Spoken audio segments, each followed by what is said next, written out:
Good afternoon. My name is Trayon White. I serve as the council member right here in the Great Ward 8 and chair on the Committee on Recreation, Library, and Youth Affairs. Today is Thursday, April the 25th, 2024.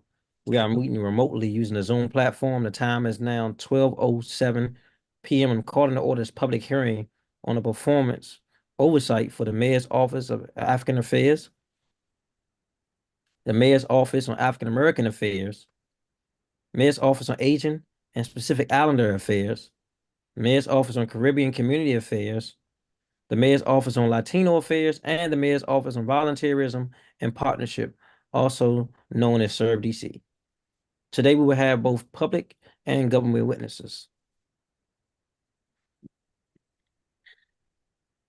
The Mayor's Office on African Affairs is dedicated to ensuring that African immigrants in the district have access to comprehensive range of information and services aimed at supporting their social and economic development. Similarly, the Mayor's Office on African American Affairs focus on forging connections with government agencies, community-based organizations, and local businesses to ensure that African Americans have access to resources essential for their growth and prosperity within the district. Additionally, the Mayor's Office on Asian and Pacific Islander Affairs, also known as MOAPIA, works tirelessly to enhance the quality of life for Asian American and Pacific Islander communities in DC through advocacy efforts and community engagement initiatives. Furthermore, the Mayor's Office on Caribbean Community Affairs is deeply committed to championing the interests of district Caribbean community residents, faith leaders, business owners, and also serves as a vital liaison between the mayor and the Caribbean diaspora in Washington, D.C., facilitating connections and partnerships between Caribbean residents, businesses, and district agencies. The Mayor's Office on Latino Affairs is dedicated to enhancing the quality of life in the district Latino residents for the residents of DC who are Latino by addressing a wide spectrum of social and economic needs through strategic management of public and private partnerships.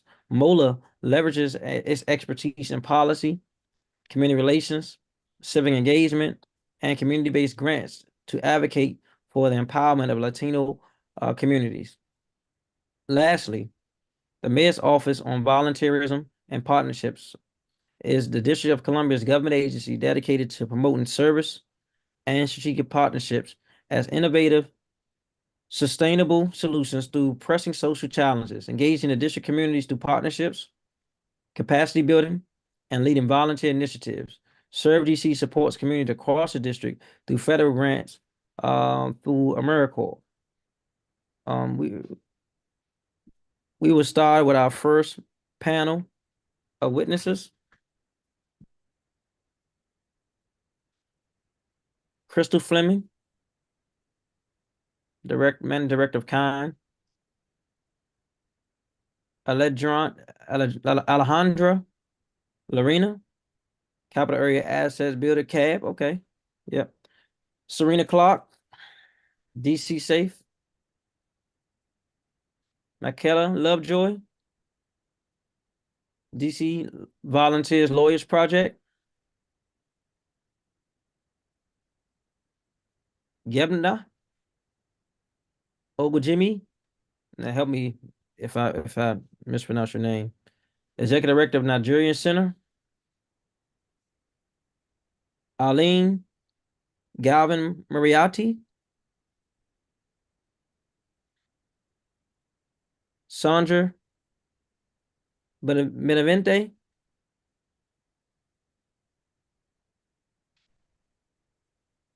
We get started right there. Good morning, everyone. Welcome, welcome, welcome. We're going to start with you, Ms. Fleming. You can go right ahead if you have an opening statement. Yes. Good afternoon, Chairman White. My name is Crystal Fleming. I'm the Managing Director for our Washington, D.C. office at Kids in Need of Defense, also known as KIND, which provides free legal and social services for unaccompanied children and youth arriving to the U.S. alone. KIND has received IJLS funding since its inception in 2017, and we respectfully request that the DC Council increase IJLS funding from $3.5 million to $7 million for fiscal year 2025, and that you continue to provide multi-year contracts for organizations. Most unaccompanied children Most unaccompanied children are released from federal custody to family members and sponsors in the community. Per capita, the DC metro area is one of the top 3 destinations receiving unaccompanied children in the US. IJLS provides one of the few funding sources to directly represent unaccompanied children over the age of 18 living in DC. IJLS funding allows us to provide critical services to older adolescent youth like 19-year-old Pablo. Pablo's case came to KIND through a referral from Cardozo High School. Because Pablo was already 18 when he was referred to KIND, he would have previously been unable to access KIND services due to the DC court's jurisdictional limitations for custody cases. However, thankfully, in July 2023, the DC Council passed the Vulnerable Youth Guardianship Protection Emergency Amendment Act of 2023. This temporary act establishes equal access to DC courts for all vulnerable youth and survivors of child abuse, neglect, and abandonment who are between the age of 18 and 21 to have a guardian appointed to them and thereby make them eligible for Special Immigrant Juvenile Status, which is commonly referred to as SIJS. With IJLS funding, KIND's attorney was able to file a guardianship petition to have Pablo's brother appointed as his guardian and submit his application for SIJS to USCIS. With his guardian support, Pablo has now been able to receive therapeutic support at a local mental health provider to alleviate the impact of past abandonment and neglect by his parents. He enjoys biking through Rock Creek Park and is grateful for the opportunity to continue his studies and learn English and explore the employment options that he has here in DC. IJLS funds are the primary and in many cases the sole reason KIND can represent adolescent youth like Pablo, as many other funding sources place age restrictions on which cases KIND may accept. Unaccompanied children like Pablo are not guaranteed an immigration attorney at the government's expense. Statistics show that without an attorney, Pablo is 100 times more likely to lose out on a pathway to citizenship. Multi-year, particularly in cases like Pablo's, because they can take anywhere from 2 to 5 years to complete. And this is due to stemming from extensive court backlogs. I just want to highlight that Pablo's story is a snapshot of the importance of IJLS funding and DC's dedication to supporting all the children that reside here. We are grateful for the Council's dedication to ensuring that all children can thrive here in DC. We ask that the DC Council increase IJLS funding to $7 million for fiscal year 2025, along with the continuation of multi-year contracts to allow for this critical work to continue. Thank you so much for your time. Thank you. Alejandra Loreno. Good afternoon, Mr. Chairperson and members of the committee. My name is Alejandra Laureano, and I'm the program manager at the DC-based nonprofit organization Capital Area Asset Builders, CAB. Today is my honor to provide testimony before the committee regarding the partnership CAB has with the Mayor's Office of Latino Affairs, MOLA, and its full support of fully funding MOLA for fiscal year 2025. Given the financial challenges the district faces next year, now more than ever, impactful services with a great track record like MOLA services need to be fully funded. The work that we do together with MOLA directly addresses and minimizes the racial wealth gap in DC and provides prosperity opportunities for low to moderate income Washingtonians who are members of the Latinx community. CAB partners with MOLA to link low to moderate income Latinx DC residents with information, resources, and money to achieve financial stability and build wealth. Through MOLA supported and CAB managed DC Ahorra y Prospera, DC Saves and Prospers campaign, CAB can link low to moderate income Washingtonians members of the Latinx community with access to resources, knowledge, and money to achieve financial stability and begin the journey to prosperity. Given the significant socioeconomic challenges being faced by low to moderate income Washingtonians, primarily our Black and Brown brothers and sisters, CAB strongly believes that the partnership with MOLA plays a key role in minimizing the racial wealth gap in the district. CAB is able to raise financial empowerment awareness in Spanish thanks to the support from MOLA. We would like to recognize the leadership of Director Eduardo Perdomo and the key role MOLA plays in empowering DC residents on personal financial matters. We appreciate Director Perdomo and his support to the work that CAP does for the benefits of Washingtonians. Thank you for the opportunity to provide my testimony, and I look forward to answering any questions. Thank you.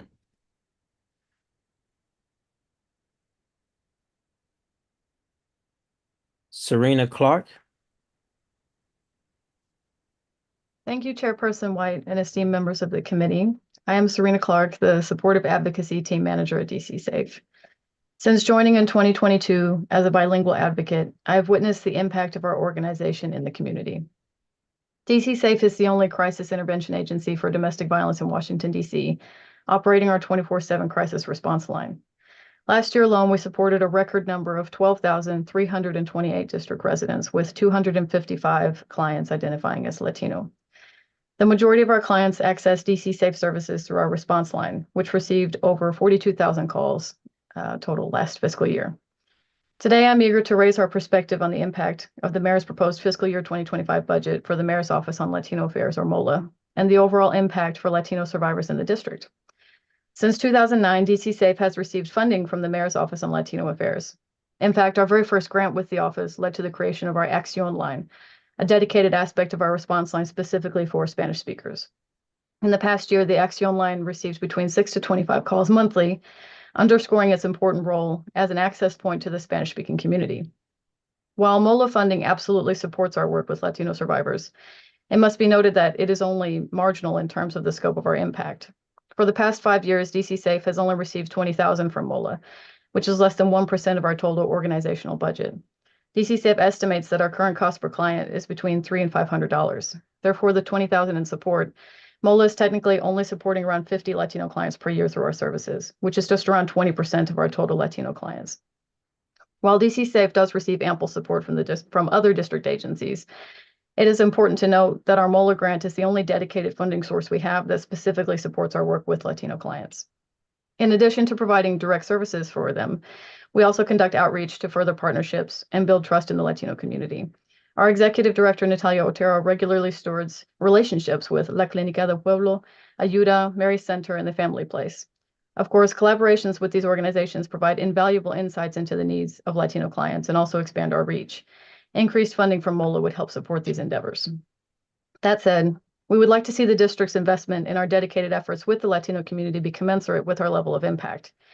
Every year, we ask for the maximum award amount of $50,000 through the MOLA Community Grant Program. However, for the past several years, we have been flat funded at just $20,000, despite major upticks we've seen in Latinos seeking support over the past 2 years, especially amidst the migrant crisis.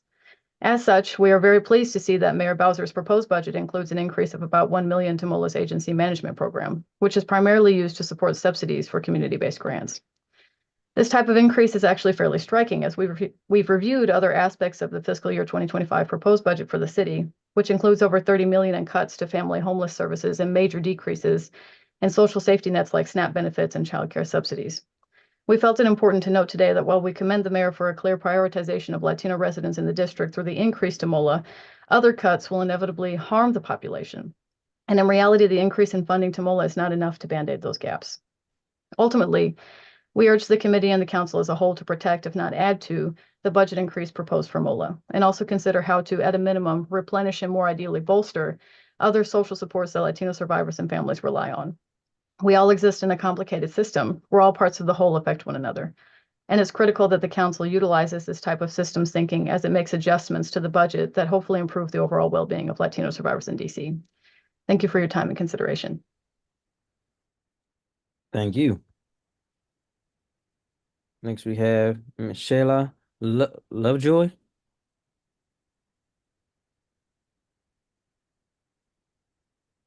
Dear Chairperson White and all the council members, thank you for the opportunity to testify in support of the immigrant communities that make the District of Columbia their home. My name is Michaela Lovejoy, and I am a supervising immigration attorney at the DC Volunteer Lawyers Project.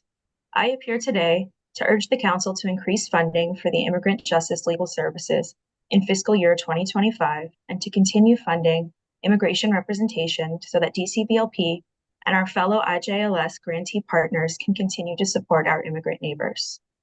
The mission of the DC Volunteer Lawyers Project is to advocate for domestic violence victims, vulnerable children, and victims of gender-based violence through comprehensive pro bono legal services, to empower victims with knowledge, resources, and ongoing support, and to broaden our impact by engaging, training, and supporting a strong and diverse network of volunteer lawyers and community volunteers. In the U.S. immigration system, people are forced to face detention and deportation in civil immigration court with no right to counsel in their immigration hearings. Applying for other kinds of immigration relief, such as U visas, VAWA, and SIJS, is just as complex, and survivors of domestic violence, gender-based violence, and vulnerable children are often deprived from the most basic resources, such as safety and shelter, while at the same time having to worry about not landing in removal proceedings and securing immigration relief. For many, they have to do this all in a language they do not speak or is not their first language. Given the complexities of immigration law, immigrants without lawyers will likely lose their cases regardless of the merits. Indeed, the percentage of persons who win their asylum case is about 5 times higher for those who have legal representation. This is where DCVLP comes in. DCVLP is the only nonprofit organization based in Washington, D.C., focused on providing free legal services to survivors of domestic violence, survivors of gender-based violence, and vulnerable children. We provide services to low-income DC residents absolutely free of charge. We are grateful to the Mayor's Office for increasing IJLS funding in the fiscal year 2023 budget, but the only way in which the immigrant population can be fully served is by allocating a full $7 million to the IJLS program. This number is rooted in the needs identified by organizations working on the ground in the DC community to support immigrants, such as legal representation, language access services, housing support, and medical support. At DCVLP, the 2023 budget increase for IJLS funding allowed us to serve 340 DC residents in 2023 for limited 1-hour legal immigration consults and fully represent clients in 165 immigration cases. This is compared to 279 and 149, respectively, in the previous year. However, the need continues to outpace our ability to provide services. Because we have been fortunate to receive IJLS funding, DC residents are not forced to navigate the complex immigration system alone. Even through the COVID-19 pandemic, which hit only 5 months after the founding of DCVLP's immigration practice, DCVLP has continued to zealously serve clients, adapting to virtual consultations and representation.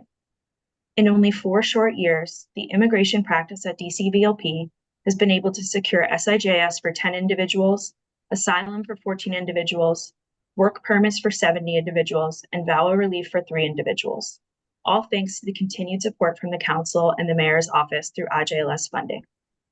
DCVLP's domestic violence and immigration legal advice clinics continue to experience high demand, with our new locations at Children's, Shaw, and AIDS Healthcare Center in Capitol Hill providing up to 6 immigration consults every week. DCVLP also provides weekly immigration clinics at other AIDS Healthcare Center and Children's National locations in the district, as well as weekly clinics at the Mount Pleasant Neighborhood Library. Demand for clinics has expanded as clients communicate about our quality services through word of mouth. Through our clinics, we provide legal advice to visitors, and we also assist visitors in updating their address with immigration agencies and courts, filing pro se motions to change venue or to consolidate cases with family members, filing Freedom of Information Act requests, and filing pro se work authorization applications. These are only a few of numerous examples of the way in which DCVLP has advocated for our immigrant neighbors in the last few years. Our practice continues to grow in order to meet the vast demand for free immigration legal services in Washington, D.C. Thank you once again to the District of Columbia, including the Mayor and the Mayor's Office for Latino Affairs, for providing the financial support to provide legal services for those who are part of one of the most vulnerable populations in our city. Today, I urge the Council to include immigrant and mixed status families in their budget considerations for fiscal year 2025, as this funding has a profound impact on them and their families. Thank you once more, Chairperson White and the rest of the council, for your commitment to our immigrant neighbors and for letting me speak today. I'm happy to answer any questions you may have. Thank you. Mr. Gabinga. Oh, Okay, good afternoon, everyone. My name is Benga Ogunjimi, Executive Director of the Nigerian Center. Council Member Trayon White, I do appreciate this opportunity to provide this testimony on behalf of the Nigerian Center. Nigerian Center is a Washington, D.C. based community organization that is dedicated to serving the largest Black immigrant group in the United States. And this is the Nigerian American community.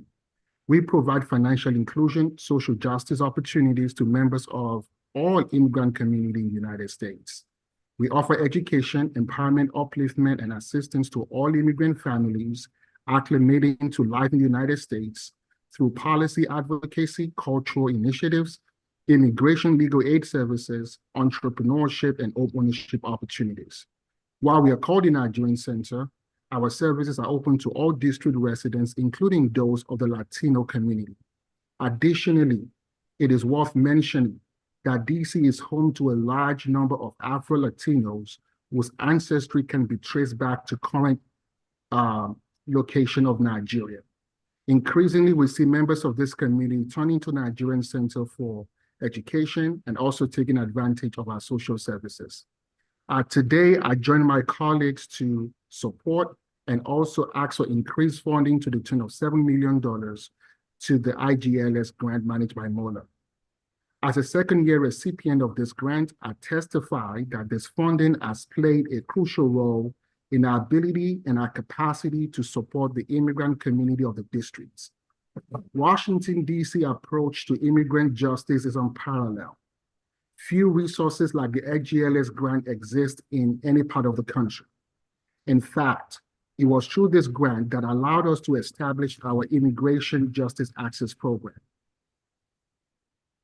We are requesting for increased funding to the IGLS grants, given its alignment to our core services. Our Immigration Justice Program is systematically designed to assist newly arrived immigrants in the DC region navigate the overwhelmed U.S. legal immigration system. These individuals often face prolonged and agonizing waiting periods and often slip through the cracks. They face legal difficulties in engaging with financial systems, which hinders their inability to contribute towards personal and community economic stability. Nigerian Center addresses these challenges by providing policy advocacy and direct services. In 2002, we began serving the DC residents thanks to the IGLS grant provided by MOLA. This funding helped us establish a year-round walk-in immigration clinic in Anacostia, Southeast Washington, D.C., the first of its kind in our community. Since inception, we've conducted over 20 New York Right workshops, provided legal education, screening, limited full and legal representation to over 1,000 clients combined. In addition to direct services, we have facilitated access to social services such as driver's license, health insurance options for DC residents. IGLS has allowed us to continue our annual State of the Union on immigration, a public symposium with the goal of elevating the African immigrant community as a policy priority, both at the federal and state level. This event was held this year at the Howard University and included a broad participation from several African countries, uplifting various TPS campaigns and shared legal resources to members of the community. February this year, we expanded our services to include a free walk-in tax preparation and financial counseling services to DC residents. At the end of the program on April 15, which is the end of the tax year, our filing deadline, we're able to process over $20,000 in tax refunds back to the community members who are low to moderate income earners, senior citizens, immigrants from all the communities, immigrant communities in Washington, D.C. MOLA, as well as the Office of the African Affairs, continue to support these life-changing programs. Finally, we are advocating and also requesting increased funding for IGLS grant to the tune of $70 million, as well as increased support from MOLA to organization.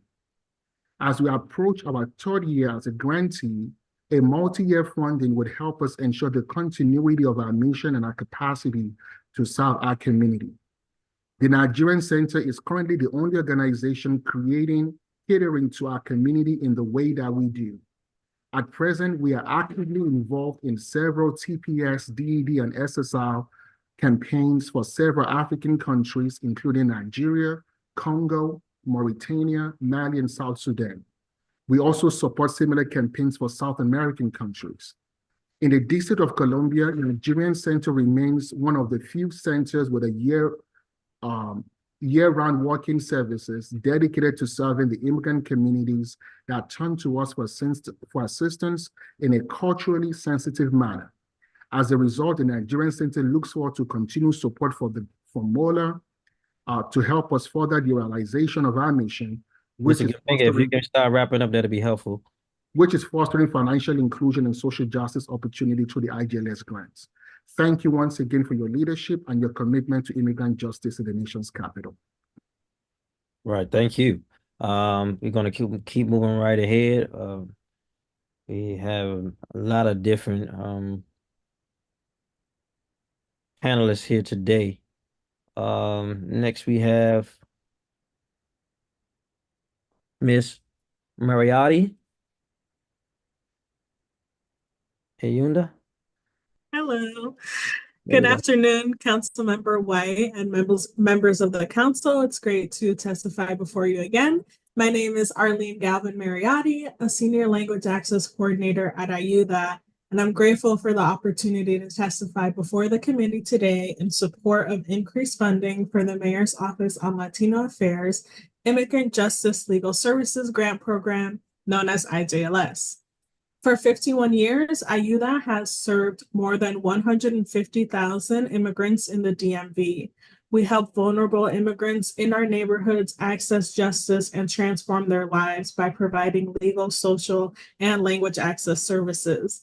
In my testimony today, I will focus on our language access services, which are rendered to IJLS grantee organizations and their clients through the Community Legal Interpreter Bank, known as CLIP. CLIB is administered by RLYA's Language Access Program and provides specially trained interpreters to public interest lawyers and their clients. Through this program and CLIB, RLYA trains professional interpreters on how to work with lawyers and their clients in an out-of-court setting. Translation services are also available under the grant, allowing providers to create both client-specific and outreach materials in various languages and to ensure that written communication with a particular client is in the appropriate language. These benefits are free to IJLS grantees because the IJLS program has dedicated funding for providing professional language access services. In the last few years, we have seen a sharp increase in what was already a high demand for immigration legal services due to a variety of factors. This includes changes in immigration policies by the previous and current administrations that have created uncertainty and confusion, as well as our response to the large influx of migrants bused to the district in 2021 and 2023. This ever-changing legal and political landscape makes access to legal counsel more critical than ever. Meeting this need goes hand in hand with the need for language services to effectively communicate with clients who are limited or non-English proficient and deaf or hard of hearing. To meet this growing need for language access services, RLYA has relied in part on funding through IJLS. Since fiscal year 2023, CLIB has provided local specially trained interpreters to IJLS grantee organizations on 581 occasions and translated 318 documents. These services were provided in 23 different languages and have impacted over 2,000 immigrants living in DC. These statistics, however, do not capture the full need for language access services, and some requests do go unfilled due to limited funding. To fill this gap, IULA relies on unrestricted funding and other grant programs, but even then, IJLS grantees do not have the full language access support that they need. Continuing to meet growing community needs will require additional funding. One thing that makes IJLS unique and extremely helpful to grantees is the multi-year grant program. For example, with the help of IJLS, immigrants living in DC and pursuing legal services can count on free, low-barrier help for years to come. As community needs and immigration policies shift, the longevity of this grant program is crucial for the success of countless immigrants and their families. IULA's Language Access Program joins the DC Values Coalition in asking the Council to support an increase to $7 million in the mayor's proposed IJLS budget and the MOLA budget for community development grants to make high-quality immigration, legal, and language access services available to district residents at this crucial moment and beyond. Thank you again for your time and consideration. All right. Thank you. All right. Miss Sandra Benavente. Hi, thank you. Good afternoon. Thank you, Chairperson White and members of the committee for the opportunity to testify today. My name is Sandra Benavente, and I am IULA's Advocacy Manager. Since 2020, IULA has been receiving Immigrant Justice Legal Services grant funding administered by the Mayor's Office of Latino Affairs for both our Language Access and Immigrant Legal Services program. My testimony today will focus on IULA's legal services. Increased funding for IJLS is of critical importance as we rise to meet the growing demand for culturally specific immigrants across the district. As immigrant residents of the district face an ever-changing legal landscape, access to legal counsel is more critical than ever. IULA's immigration legal services help low-income immigrants identify available immigration benefits, navigate the complex bureaucracy that controls access to immigration benefits, and present their case successfully. In FY23, with IJLS funding, IULA's attorneys hosted 4 Know Your Rights presentations with 122 attendees receiving vital legal information. IULA conducted 53 legal screenings and offered 53 brief legal consultations. IULA staff and pro bono attorneys provided full legal representation for DC residents in a total of 215 matters. IULA is committed to ensuring an organization can continue to respond effectively to the communities we serve as demand for our services continues to grow. The district continues to be a primary destination for newly arrived migrants, many of them unaccompanied minors, immigrants seeking asylum and temporary protected status, TPS, and more fleeing high levels of violence, crime, natural disasters, food insecurity, and poverty. IULA has been part of the community-led response to the sharp increase in need, providing immigrants with brief legal advice and counsel.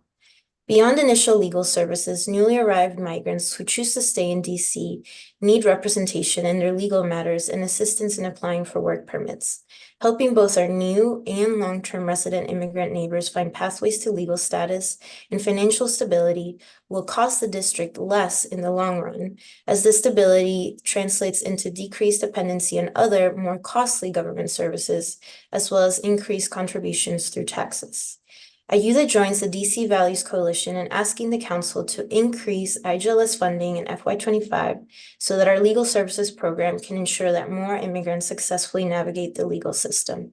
We respectfully request an allocation of $7 million and for the program to provide organizations with multi-year grants as well as offer support for complementary non-legal services. Increased support in the form of multi-year funding will help ensure our mission of helping immigrants thrive remains sustainable for years to come. With increased funding, our legal services program will be able to better respond to the increased need as well as the increased costs associated with providing our services. IULA looks forward to continuing to count on the support of the Mayor's Office of Latino Affairs to help immigrants access justice and thereby access educational and workforce opportunities, safety, and stability for themselves and for their families.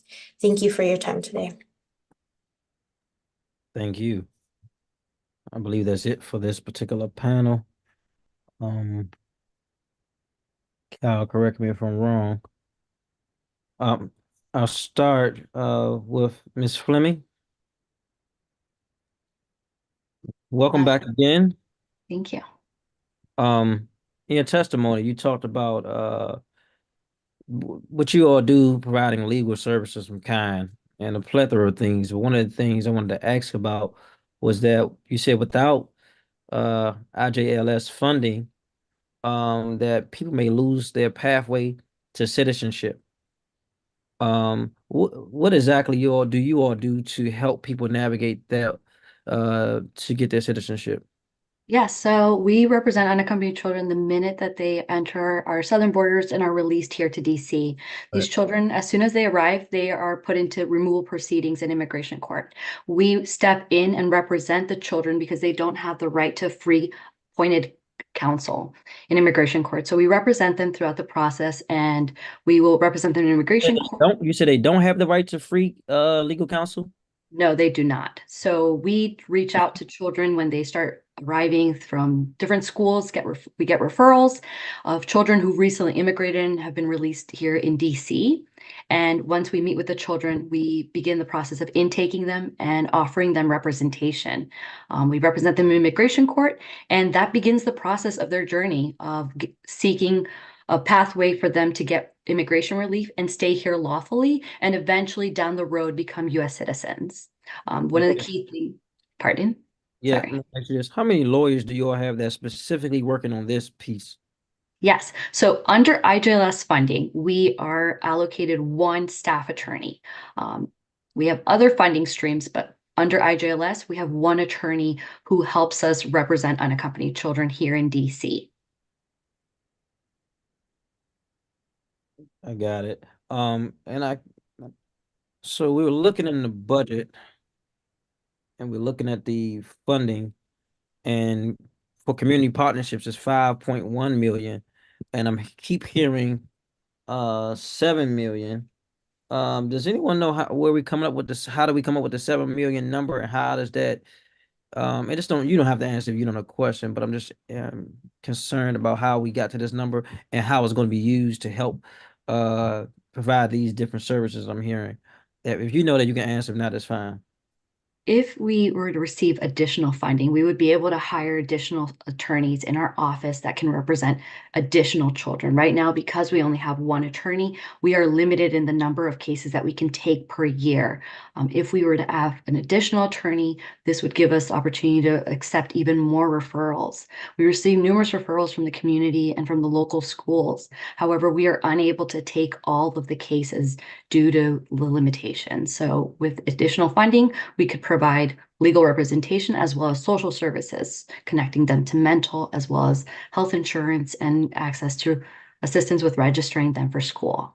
Okay, got that. I guess I was trying to see, Yes. um, $7 million is what the number is, but I don't know how that will be distributed and what percentage kind will get versus the other organization. You get what I'm saying? But I appreciate you Yes, saying.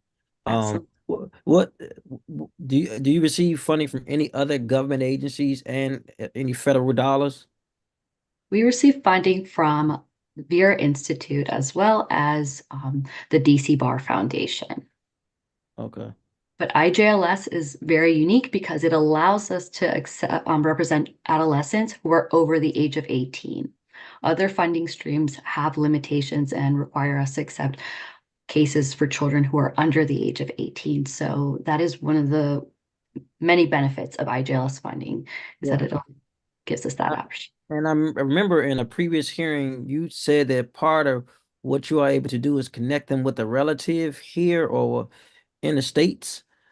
We don't connect them with a relative, but when they cross our southern border, they are put in a shelter with the Office of Refugee Resettlement, and that agency is in charge of locating a family member or caretaker who would be willing to take care of the child as immigration proceedings are commenced here in immigration court. So if there's an aunt, for example, in DC who's willing to be responsible and the sponsor for the child will be transported here to DC, but they will not get an attorney at the government's expense. And that's where we come in to try and help. Got it. Thank you. I'm gonna jump down to Miss Loreno. Cab? Hello, yes. Yeah. Yes, historically I know CAB through money management and economic empowerment and helping people to save money to do different venues, of just buying houses, saving money, uh purchasing a car, those type of things. How long have you all been servicing the Latino community? We have been servicing the Latino community for a while already. We always been very inclusive in all communities in DC. To get a exact timeline, I would like to reach out to my team members to get more specific information in regards to that. But CAP has always been a very inclusive organization servicing all communities in DC since the beginning. Thank you. And the reason why I asked, because I can imagine coming here, um, may or may not be connected to my family, trying to figure out a way to get some income to survive, even matriculating to thriving in the United States, and access to capital is a critical component to that. And I know you all have a plethora of programs. Just trying to figure out, are you all connecting people through economic resources? And if so, what programs specifically are you all connecting the Latino residents to? Absolutely. So CAP has a list of amazing programs designed to help not only the Black and African American community, but also the Latinx community. Now we have launched a new program called DC Builds Credit and Prosperity that is built to help Latinx or any community member in DC to achieve a status, or where it comes to citizenship or a legal status in the United States, to be able to get a job, go to school, and things like that. We also connect them with other organizations, not only us, but other organizations that offered other services that they can take advantage of, like financial courses and things like that. But CAP as a whole organization offers them with credit coaching, the program that we just built, which is a loan that is offered to them, 0 interest for them to achieve citizenship, and other services at the moment. Okay, got that. Um, and how, what do you all specifically do with the grant that you get from this agency? Can you repeat your question? Sorry. Yeah, so mostly we're talking about IJLS funding, right? And I know you all do a lot of different things, but what specifically does this funding do to support the work of the Latino community? Right. So to get you a better answer on that, I would like to reach out to my team, because at this point I don't have a concrete information on how different ways the funding is used at the moment, but I will definitely provide that information to you. Okay, no Yeah. problem. You should get it. You can send it to uh uh I'll type the email in.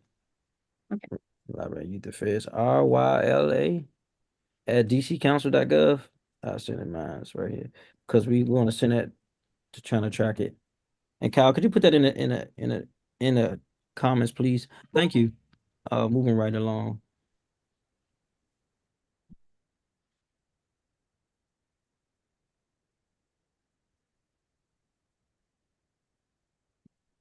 Ms. Lovejoy, how does constituents find out about your services?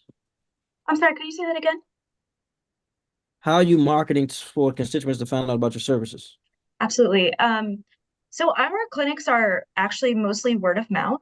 And we still we receive a lot of clients through word of mouth, to particularly our Mount Pleasant library clinic. We recently opened two clinics at Children's National Shaw and Okay. the AIDS Healthcare Foundation in Capitol Hill. And we do flyer in the local community. And we also reach out to organizations in the community to let them know that we have a presence there. So places like Carlos Rosario, La Clínica del Pueblo, organizations that serve the Latino community. And we receive a lot of referrals from medical providers. Right. What do you attribute the decrease in? Do you think there are more people getting services from other places? The amount of people needing the services have decreased. I heard you say that the immigrant cases you have went from 279 to 165. What do you? So our cases actually increased. So our cases were in fiscal year 2023. It was the opposite. Okay. Can you give me those exact numbers for the? Absolutely. So in 2023, we served 340 DC residents for limited 1-hour immigration consults and fully represented immigrants in 165 cases. And then in 2022, we served 279 clients in the 1-hour consults and 149 clients in full representation cases. And what are you most advising through legal advice for? What do you figure out the top things you are advising for with legal advice? Absolutely. So when an individual walks into our clinic, we have them fill out a screening form. As long as they are a survivor of domestic violence, gender-based violence, or are caring for a vulnerable child or identify as a vulnerable child, we will provide them with a legal consult. We provide humanitarian immigration aid. So folks usually come into our clinic because they've experienced persecution in their home country, and so they are eligible for asylum, or they have been a victim of violence in the United States, and so they're eligible for some sort of immigration relief based on that.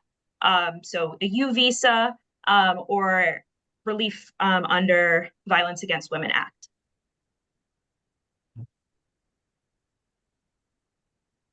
Got it. Thank you for that.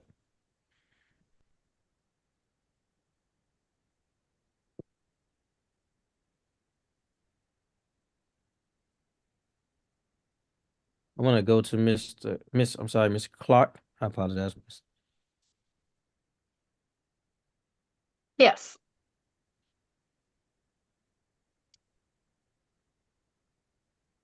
Thank you. I know you said you're getting around 42,000 calls. And I do remember that those numbers increased during the pandemic. Correct. Is this still a high number, or is this evening out in your experience? I probably have to go to my team to look at a comparison of like the past 5 or 6 years since we're coming out of the pandemic. But from what I understand, this is a particularly high number. And of these calls, how many people do you have dedicated to that are Spanish speaking? So I believe right now we have two bilingual staff that work the response line.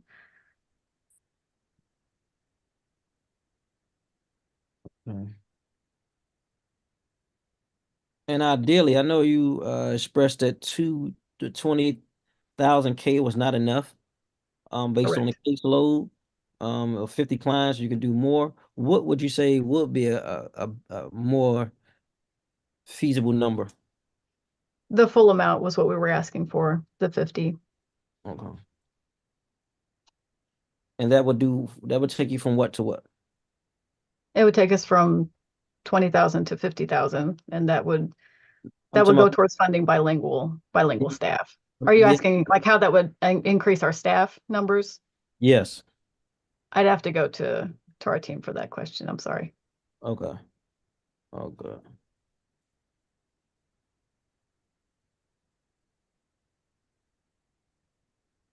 If you can email that to me, that'd be helpful. Yes. And of course, we don't decide who gets what. But we are able to work with the agencies to ensure equity and inclusion and trying to work the budget out because there there has been some substantial cuts in this budget across the board. So of course, when we get the budget, this is not just to you, but to everyone who's listening. When we get the budget, in order for us to put money somewhere else, it's a balanced budget. You have to take it from another place, and so that's the challenge um, in doing that.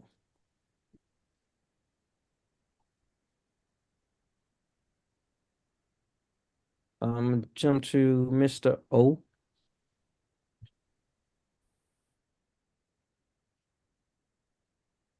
Is he still here? Okay. Mr. Gabina? Still here.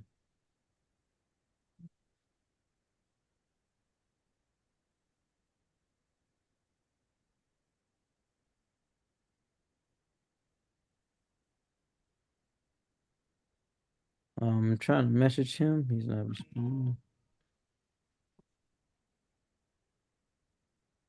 We keep going right along because we got a long.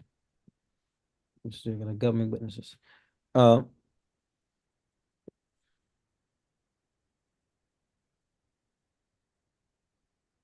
Mariotti? Yes, hello. Yes, thank you. And this is for if both of the representatives from IUNA can come on, that'd be helpful. That'd be great. Considering the importance of language access, how does IUNA prioritize its language support services within its overall service delivery framework? That's a great question. So yeah, what we do as IU that we provide legal, social, and language access services. And the language access services is not client facing. So what we do is we support other organizations in the DMV area. So places like DC Volunteer Lawyers Project and Kind, who we've heard from today. And as I said in my testimony, legal language access services is extremely important and it is prioritized with us.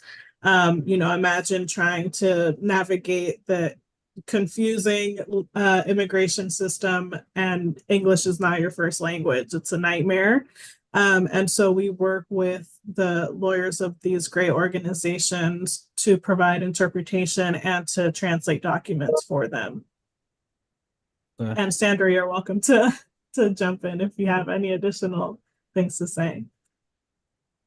Yeah, and I would say, of course, I use a great resource to other nonprofits, but it's also the Language Access Bank and the Language Access Team is a resource for IUDA itself. And although a lot of the people we serve at IUDA are primarily from, Spanish-speaking communities, when we do serve clients who don't speak Spanish, we do utilize the bank as well. Got you. And I think you said IUDA serves 23 different languages. What would you say are the top 5? Yeah, we were just talking about this. Top is definitely Spanish, and then after that, I believe is Amharic, American Sign Language, French, and I don't know what the number 5 would be, but those are the top 4. Okay. And I can get you like a list of the top languages that we serve. And can you tell me what are your strategies or contingency plans for IUNA in case if we don't increase the funding? Now, not saying we're not, but we are anticipating lower revenues in the upcoming fiscal budget, and so a lot of things in DC is changing because I think you all serve and all the organizations serve as a vital intermediary for vulnerable populations that need us the most. Just trying to hear if you thoughtful about that at all. Yeah, of course. I'll speak for the language access program. We do get funding from other revenue sources. However, with IJLS, it's important for us to increase that funding, especially because immigration legal services are in such high demand, and it's only getting higher, right? As you look around and just see where the political landscape is right now, we can predict that it will get higher. And we do things to mitigate, overspending the grants. Unfortunately, right now we are pausing translation services. Hello? I think you went out for a second. Sandra, are you still here?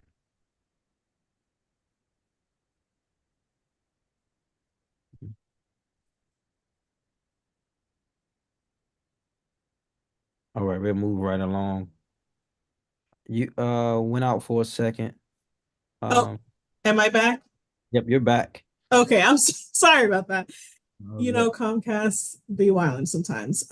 Yeah, so I don't remember what I was saying, but yes, we do have other funding sources, and Yep. we do things to mitigate overspending, and things like that. And Sandra, you can go ahead and pick up the baton. I think I also was frozen. But I would just add, I think that put it perfectly. But I would also add that we're also concerned about other funding sources. We will also be testifying soon at the OVSJG hearings about cuts to access to justice, which fund similar programs at AYUDA. So it's hard to face the increased need when we're seeing cuts across all the funding that we work with. So I think this is just another set of difficulties that we're facing, the IJLS funding, but we're also facing difficulties in the Access to Justice Initiative funding. All right. Thank you. And Thank you. thanks all the Thank you. panelists who needed to send me additional information. Please send it so we can make our argument about the funding, but we gotta have backup documentation to support that. All right, we're gonna go to our next panel. Thank you all for coming to this hearing today and speaking and advocating. Next up, we have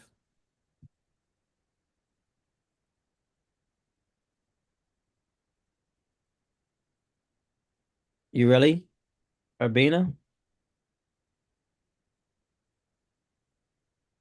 Eric Lopez,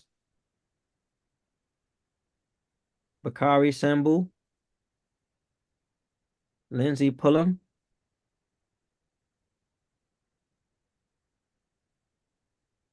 Gabby Majeski,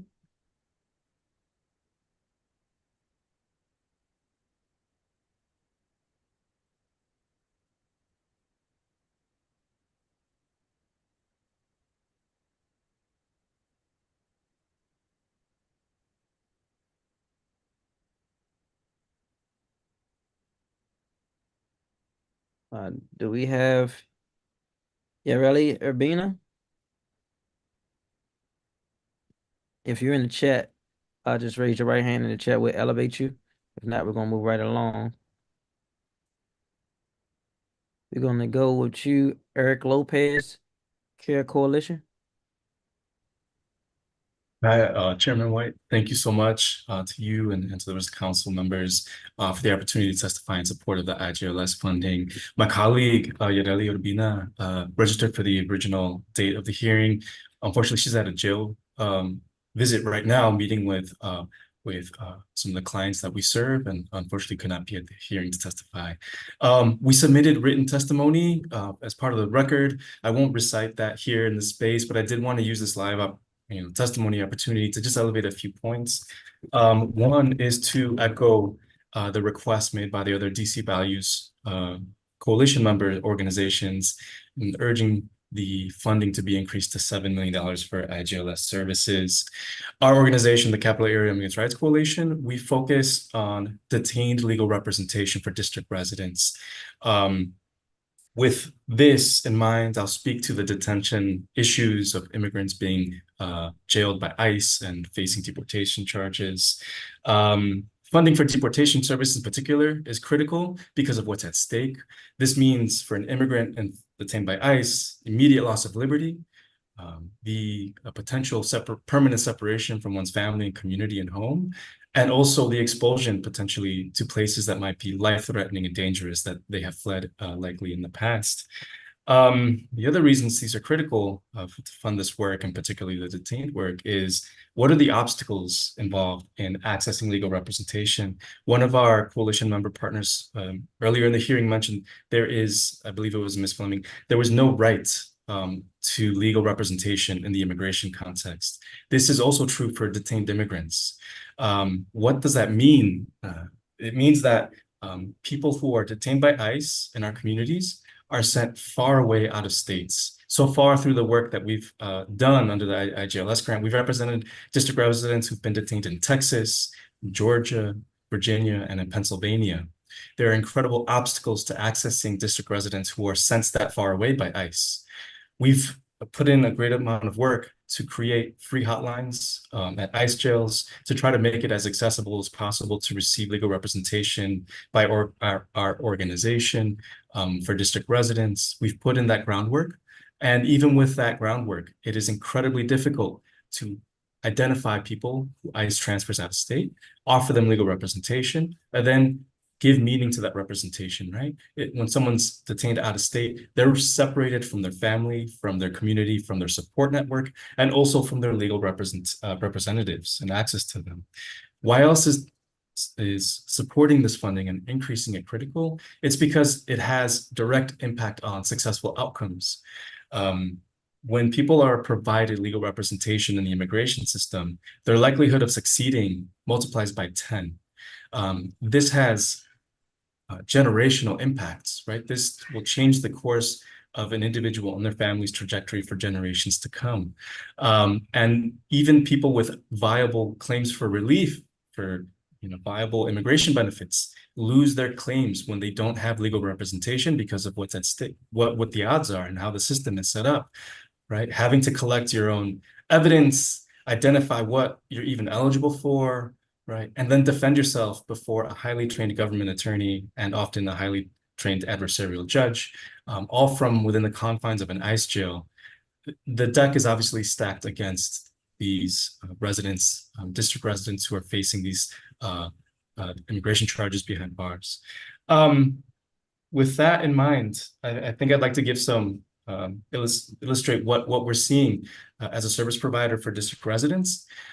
Currently, every year, we're able to provide with this grant services to 50 district residents. However, what we're encountering is every year about 90 district residents behind bars in ICE custody facing deportation charges. We simply don't have the resources to serve everyone as it is right now. And that's why the DC Values Coalition came together to identify a figure that would allow us to serve the actual need on the ground as we see it as a coalition.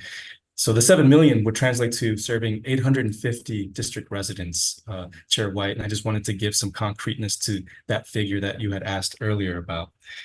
With that said, I'd like to just close in saying, why invest in this? Well, it's a racial justice issue. ICE disproportionately enforces against communities of color. It is a values issue, right? As DC residents, as a DC government, we should value this community space. And it corrects systemic injustices, right? There's no right to an attorney but for this program. Thank you so much. Happy to answer any questions you may have.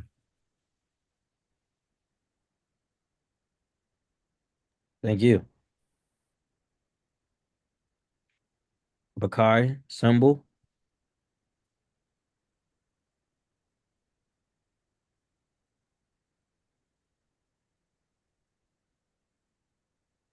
You gotta unmute yourself. I can see you talking, but you gotta unmute yourself. There we go. Morning, Council Member Trayon. Morning, members of the committee. My name is Bakari Sambu, and I am an immigration paralegal at the Central American Resource Center. On behalf of CARESTEN, I'm here to express our gratitude for the funding and support that we received from the Mayor's Office on Latinos Affairs. Since 1981, CARESEN's mission has been to foster the comprehensive development of Latinx community by providing direct services while promoting grassroots empowerment, civic engagement, and human resource advocacy. During fiscal years 2023 and 2024, MOLA grant funding has allowed us to provide immigration legal services and citizenship preparation to DC residents in furtherance of our mission. Thanks to the Immigrant Justice Legal Services grant, CARESEN has helped many immigrants regularize their status, including Salvadoran and Venezuelan immigrants who were seeking initial or renewal temporary protected status and employment authorization. CARESEN has also provided Know Your Rights presentation to these migrants, as well as asylum seekers and other migrants who were originally bused to DC by the governors of Texas and Arizona. CARESEN is particularly thankful for the Latino Community Development Grant, which has allowed many CARESEN clients to join our citizenship and civic participation program and achieve their dream of U.S. citizenship. U.S. citizenship opens up many opportunities for our students, providing the chance for them to travel, reunify with their family members, and finally feel secure in calling the United States their home. Through our citizenship classes, we motivate our clients to pursue citizenship and prepare them for the U.S. naturalization interview and test. CARESEN does everything it can to create a community that will set our students up for success. We empower our students to ask questions and take ownership over their learning. We also hold potlucks for our students to create community and remind them that they are not alone in this process. Thankfully, almost all of our students have successfully navigated the immigration system with the help of our legal team and passed the interview and test. It is truly inspiring to watch our students work so hard and ultimately become U.S. citizens. Thanks to the Latino Community Development Grant, CARESEN has also helped our students build economic and political power and become more engaged in our community. We will continue to empower our naturalized clients to access to full civic participation, and we will ensure that our newest are represented as we approach the 2024 presidential election. The support that CARESEN has received from the Mayor's Office on Latinos Affairs has been critical to our ongoing success in serving DC residents. Nevertheless, for every client that we accept, there are many more that we must turn away due to a lack of capacity. We hope that you will consider increasing the funding available for providing services to DC residents so that we can expand our programs and continue to support our clients for the years to come. Thank you. Thank you. Ms. Lindsay Pullum. Thank you, Chairman White. My name is Dr. Lindsay Pullum, and I am speaking on behalf of YMCA DC Youth in Government, a program offered to teens across the district by the YMCA of Metropolitan Washington. The mission of Youth in Government is simple: empower teens to become ethical leaders and responsible citizens.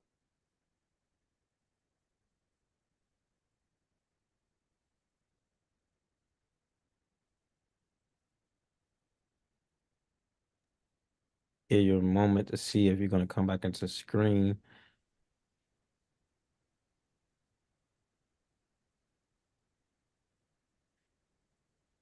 Dr. Pullum, if you can hear me, put a note in the chat. I'll try to message you.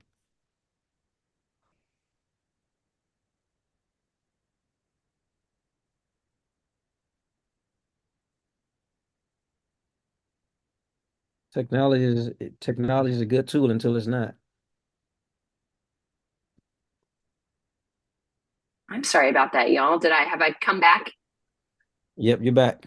All right, awesome. Thank you. So DC Youth in Government students will write original public policy on matters important to them and their communities. Examples of student bills include abolishing solitary confinement in DC jails and youth detention facilities, expanding ESL programs throughout DC, composting in public schools, publishing police complaints and investigations, and constructing wetlands in DC. Youth in Government has been a recipient of the Mayor's Office on African American Affairs Community Development Grant Program. And as a result, we've seen a dramatic increase in our accessibility, our visibility, and our impact throughout the district. In the 2023 fiscal year, we hosted 71 youth at our Fall Youth Summit and 102 at our Spring Legislative Weekend. In the 2024 fiscal year, we've seen even more participation from teens across the district, with more middle schools participating, and with 33% of our youth residing or studying in wards 7 and 8. And while grateful for the financial support we get from the Community Development Grant, we recognize just how competitive this process is. We compete with other highly qualified organizations to provide impactful services to our community. And so allocating more funding would benefit our organization as well as others in serving DC residents. But don't take it from me, take it from Cameron Howard, a junior at School Without Walls and a Ward 7 resident, who when speaking about youth in government says, quote, "It's important for young people to learn about the government and how it works so that they can have a say in what happens in their lives. Youth in Government does just that. It provides girls like me with the chance to put essential skills into practice. Overall, Youth in Government helped me gain a better sense of debate and politics, helped my confidence in speaking. The club also gave me a greater opportunity for more friends." So DC City Council and the Mayor's Community Development Grant Program have demonstrated how impactful financial support is, but it's the partnership and the stakeholdership you have in the community that's driving such positive change in our teens and in our youth. And we applaud the DC Council for providing funding for the Community Grant Program and request that this practice continue. More funding is necessary to continue our impact in the community and engaging youth in healthy forms of debate and discourse. DC Youth in Government is grateful for the Council's support and respectfully requests that the Council approve an increase in fiscal funding. Thank you for your time and consideration.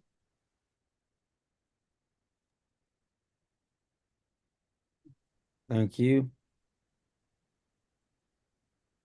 I don't see Miss Gabby Majeski here.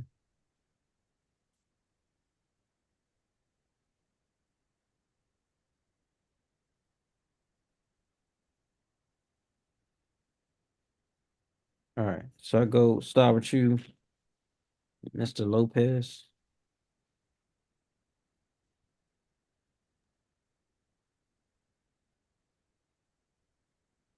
You spoke briefly in your testimony about ICE, and just the struggle trying to keep people here, give them access to resources so they can stay here. Give me an idea of what you see happening regularly with ICE, and the process they take people through to maintain residency here in the District of Columbia. Absolutely. I think it's at the outset important to start with what ICE is doing, and what trends, like what are the trends we're seeing. We're very much seeing the trend of increased ICE enforcement, and that means increased ICE detention. So we're at about 40,000, sorry, one second.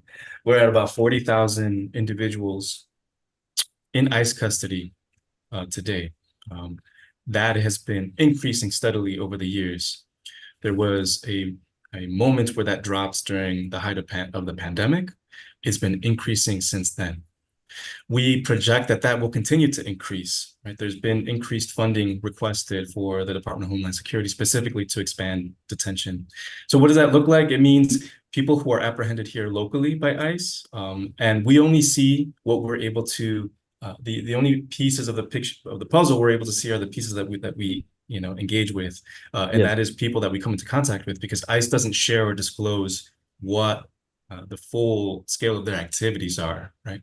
But what we do see is people end up being detained here. ICE will process them here at one of the local field offices, most likely in Virginia or in Maryland and up in Baltimore, and will quickly transport them, ship them out to faraway jails. And we're talking about, like I mentioned during my testimony, Texas, Georgia, Pennsylvania, Virginia being the closest state, right? This is intentional, right? And it makes it difficult for advocates to track individuals who have been detained locally, district residents who have been apprehended and sent out. We've put a great deal of work into this, Chair White, but even with that, what we continue to see is continued ICE enforcement against district residents, about 90 individuals per year that we come into contact. That doesn't mean that's a cap, right? Because these are just individuals we've been able to identify through our hotlines and our referral networks. It doesn't encompass the full scale of ICE's activity locally. So I would have thought, and I don't know, but I'm just learning, that it would be more, less during this administration and more in the last administration. But for what I hear you saying, that the number is increasing now in the upwards of 40,000. That's exactly. To that, I think assumption.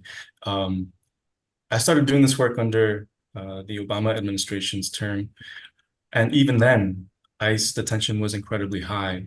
We were talking about ICE detention around 30,000, 35,000 approximately. During the prior administration, right, that's before the pandemic, that ramped up. We were talking about numbers of 40, 50,000 on any given day, individuals in ICE custody.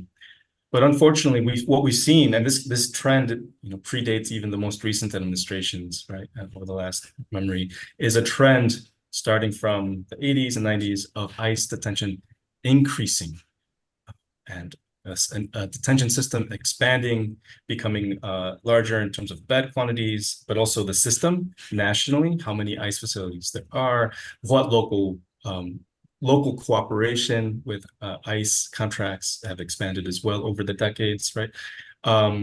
But I'll stop there to, I'm sure you have additional questions with us there, but to answer your question, it's regardless of administration, we've seen ICE enforcement be pretty high. Yeah, and Mr. Sambu, you can jump in this conversation as well. But I also heard you say that there has been an ask for more resources for Homeland Security to get involved.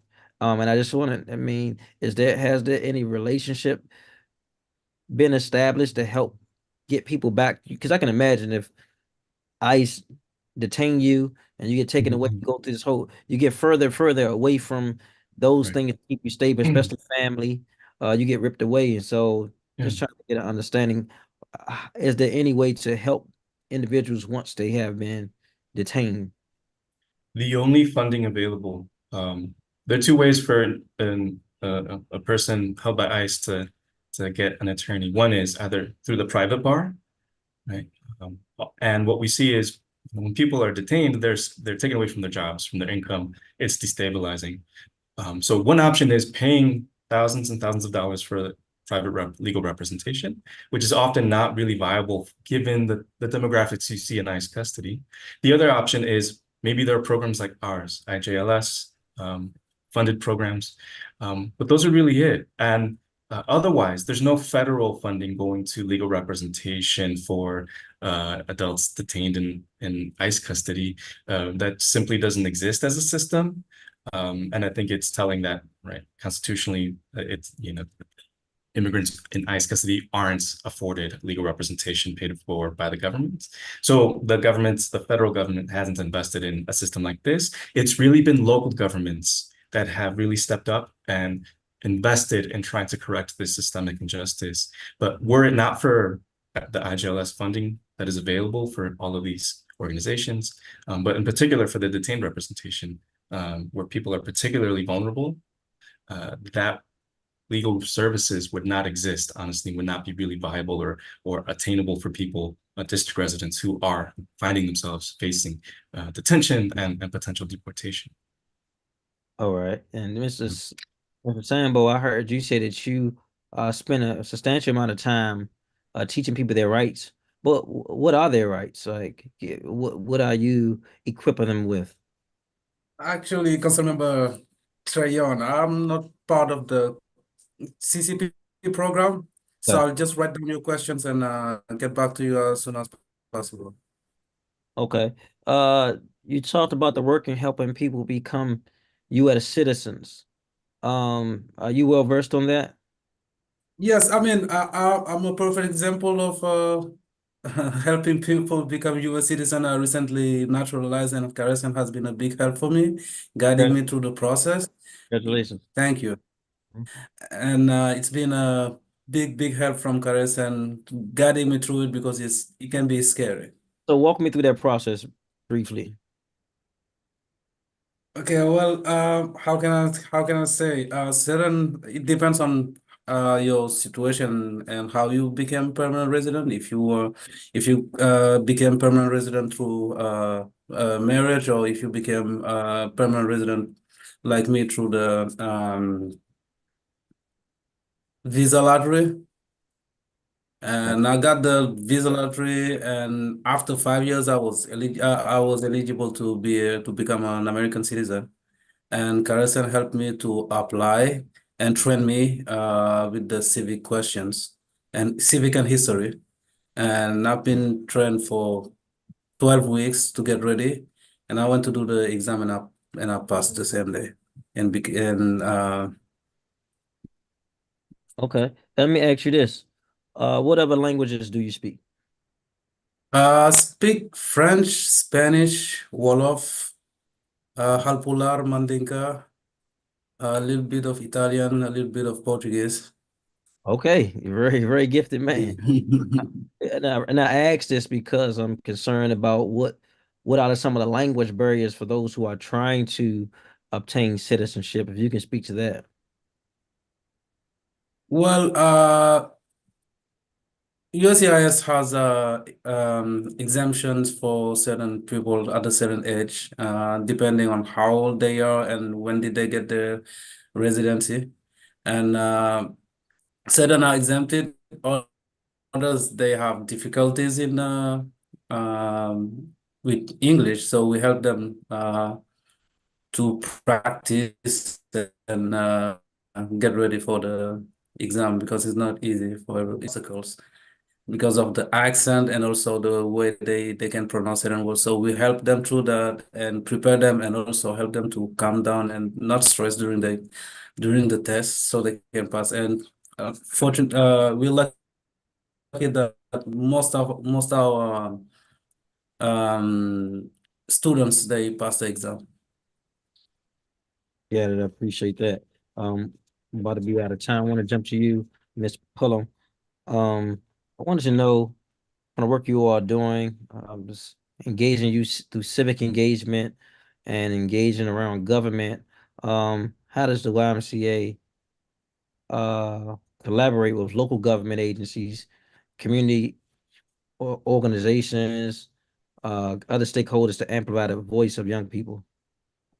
We partner with a couple of different government agencies like the Board of Elections to help with voter registration, or with the League of Women Voters to help students get trained in voter registration.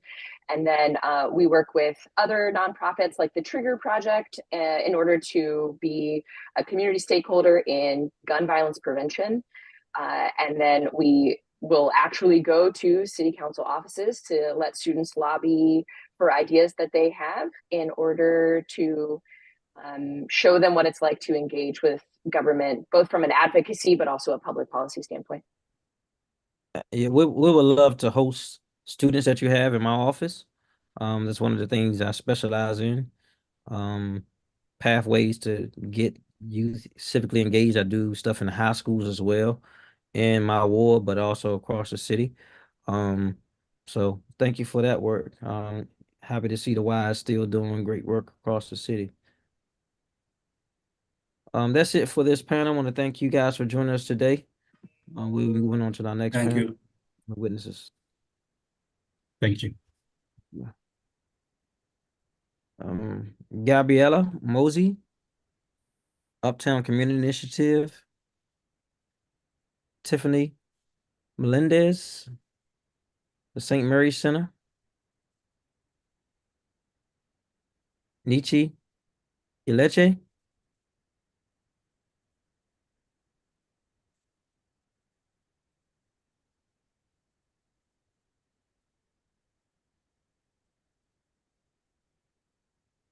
If you hadn't heard your name or you're waiting to speak, please raise your hand now. This will be our last panel of public witnesses. Great. Council members, should I get started? Give me 1 second. Okay.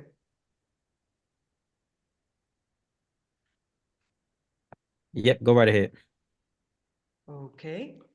Well, let me introduce myself. My name is Gabriela Mossi, and I am the Executive Director of Uptown Community Initiative. And our nonprofit has programs to help revitalize Upper 14th Northwest, the Colorado Avenue Triangle, Kennedy Street Northwest, Georgia Avenue, and Upshur Street in Ward 4.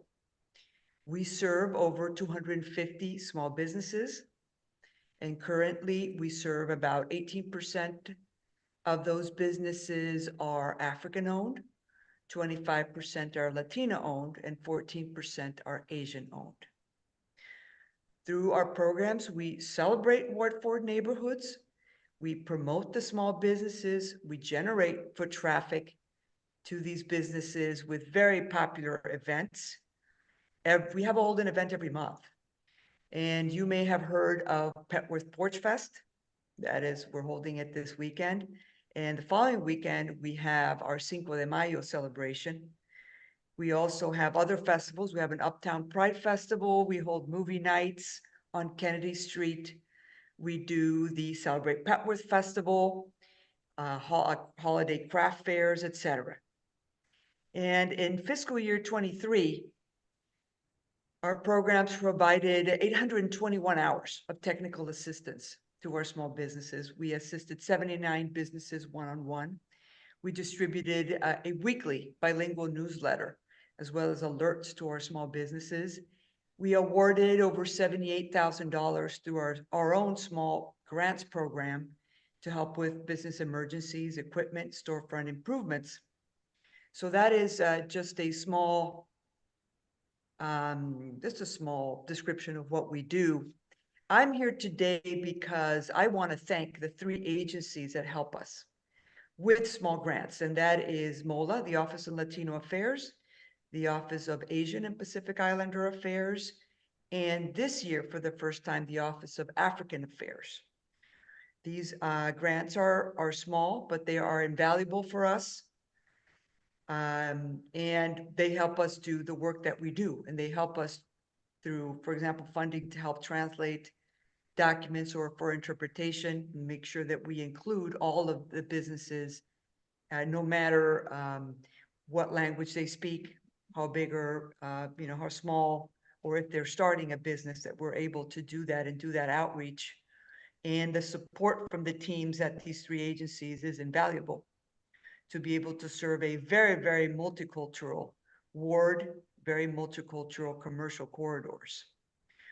I want to add, if I may, Chair White, that because this part falls under your committee, that in order for us to help our small businesses, something that would also be crucial, besides, of course, the funding and the hours that we dedicate, something like a library on Kennedy Street would be crucial. I know you heard testimony on this, but small business owners would benefit greatly from a library.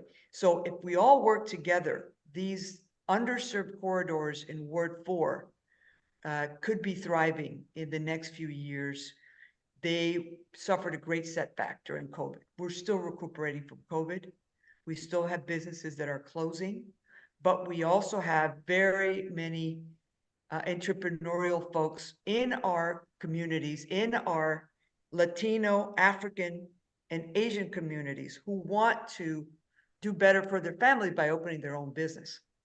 But, this takes quite a bit of effort. And language is just one of the barriers. And these grants allow us to help these communities. So I want to thank those agencies. I want to thank you. And I want to, open it for any questions you may have. Thank you. Thank you. Tiffany Melendez.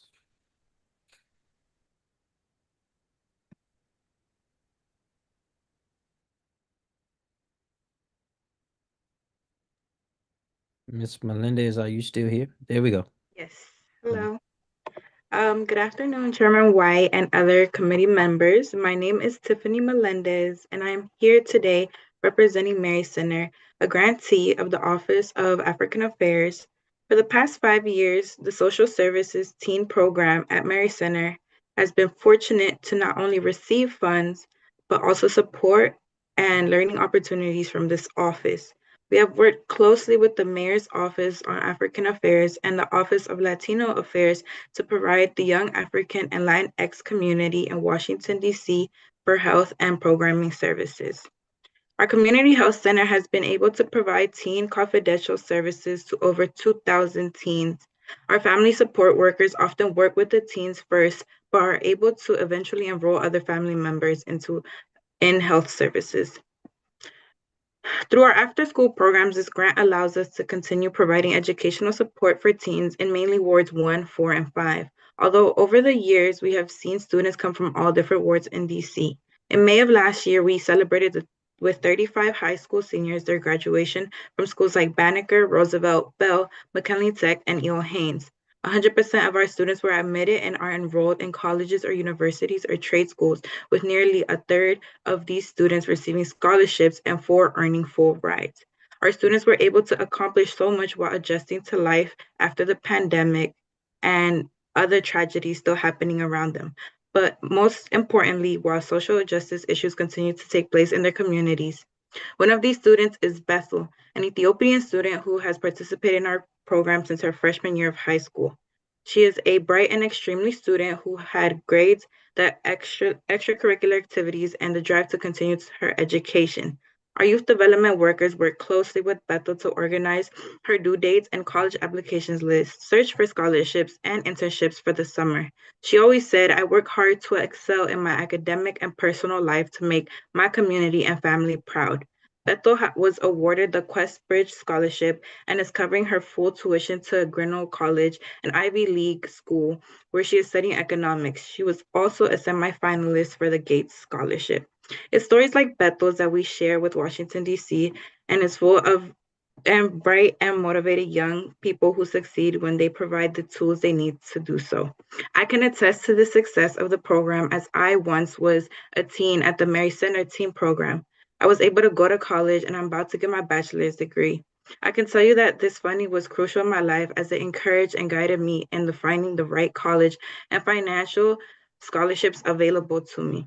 As a staff member now, I see how much these programs continue to help our communities and impact the lives of young people in Washington, D.C. I see every day how essential these services are, not only to the growth of every individual that comes through our doors, but for our community as a whole. The reality is over the past years with the pandemic, crime, and other influence out there are out of control. Many sectors of our community have been overwhelmed. This includes our educators, our education sector with our teachers, counselors, administrations, and many more. We currently have 81 students taking part in our program. Our program acts as bridges to opportunity, and this grant allows us to continue to just do that. We want to bridge the gaps that many students fall into and help our schools ensure that the students in the city have the tools to succeed in their daily lives wherever they go. We thank the Office of African and the Office of Latino Affairs for allowing us to continue to do this great work, for their support in our efforts to reach as many community members as possible. And I thank you all for your time. Thank you. I'm not seeing any of the other panelists. I'll start with you, Ms. Mosey. Thank you for the remarkable work you guys are doing there at Uptown Community Initiative and also at the Murray Center. I think it's people like you that keep the city going, that on the ground grassroots community-based work that keep us plugged in with everyday people. I heard you talk about Porch Fest. I'm hoping to be there this weekend. I was there last year. We had a lot of musicians on the porches, a lot of activities. I was at Uptown Flores. Yes. Yes. I Yes, had yes. a great time there. Got me some flowers and supported some of the local vendors and businesses there. So we're trying to do something like that east of the river now. Come on over. Good. Good. I know you said you're assisting 79 businesses and doing 821 with technical assistance. Well, 821 technical assistance hours. So we keep track of the hours Okay, gotcha. that we help, and that is, you know, a variety of things. But every time we touch a business, we help a business one-on-one. We keep track of those hours every month, and that's just, you know, one of those numbers that was good to have keep track of. Some things take longer than others. Just this past month, we helped 12 businesses apply for the Great Streets Grant. That Okay. is a DIMPED program, and it's a great opportunity. But the application from A to Z for somebody who has never done it, it takes at least 35 hours, 3 weeks at a minimum. And there is no way that somebody with limited English is going to be a limited English proficiency will Yeah. be able to complete the application, or somebody who does not have a computer. You cannot apply for this grant over the phone, which is why, again, it comes to not every business has a laptop or a computer. And so these resources, like I said, like a library, sometimes are crucial. We need to scan documents. You need to make photocopies of documents for these grants, or for a loan for a bank. You know, Yeah. you need to have everything is computerized. You can't just go in the bank. They're going to ask you for a lot of documents and forms that need to be signed and completed online. Yeah. And so So that's let me what we do. You know, that's what we help people with. You'd be surprised how many people just work with their phone. So how do people know and access your services? We go door to door. We go door to door to the corridors. We hand out flyers. We Okay. visit businesses. We periodically have to update our rosters, our directories with contacts, so we get to meet folks. Obviously, when we do our events, then we collect email addresses, as many as we can, because we send out a newsletter every week with opportunities, with alerts, etc. We do this in 2 languages, and we translate the alerts in other languages. But mainly our biggest audience is obviously biggest group is the Latino group. And then the Asian community has several languages: Vietnamese, Korean, and Chinese, where we are.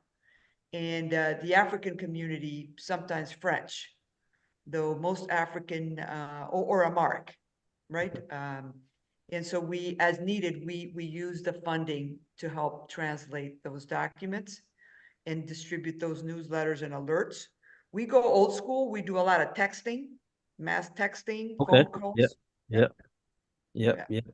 So I want to thank you for that, and I'm requesting that you guys send your contact information as well, because as we want to expand these opportunities, I heard you say what you are doing, but I'm sure you can do more if you had more. And so part of our role is try to figure out where is more and scrape through an already balanced budget to do more, because as you talked about, the businesses that are closing or in jeopardy of closing is happening all across the city, including our downtown. I know I was talking about this the other day. We closed down 3 CVS's, 2 Walmarts, I can remember. In Ward 8, we lost a Walgreens, a Rite Aid, um, a grocery store, a few other stores, and I can imagine what's happening across the city. Oh, yeah. And so business like yours is critical to be the mediator to help people to get access to more resources. Because like you said, you don't have not even just the language barriers, yes, but also the time. If you're running a small business, you don't have You have no time. 30 hours to dedicate to that. You're just not like you got 200 employees.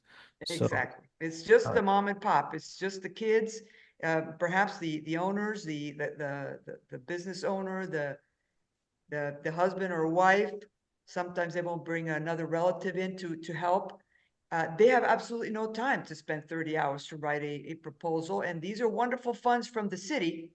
But if you don't have the time, if you don't have the language, and you also have to be very computer savvy, etc., that you cannot do this alone. It's impossible to do many of these grants on your own. gotcha.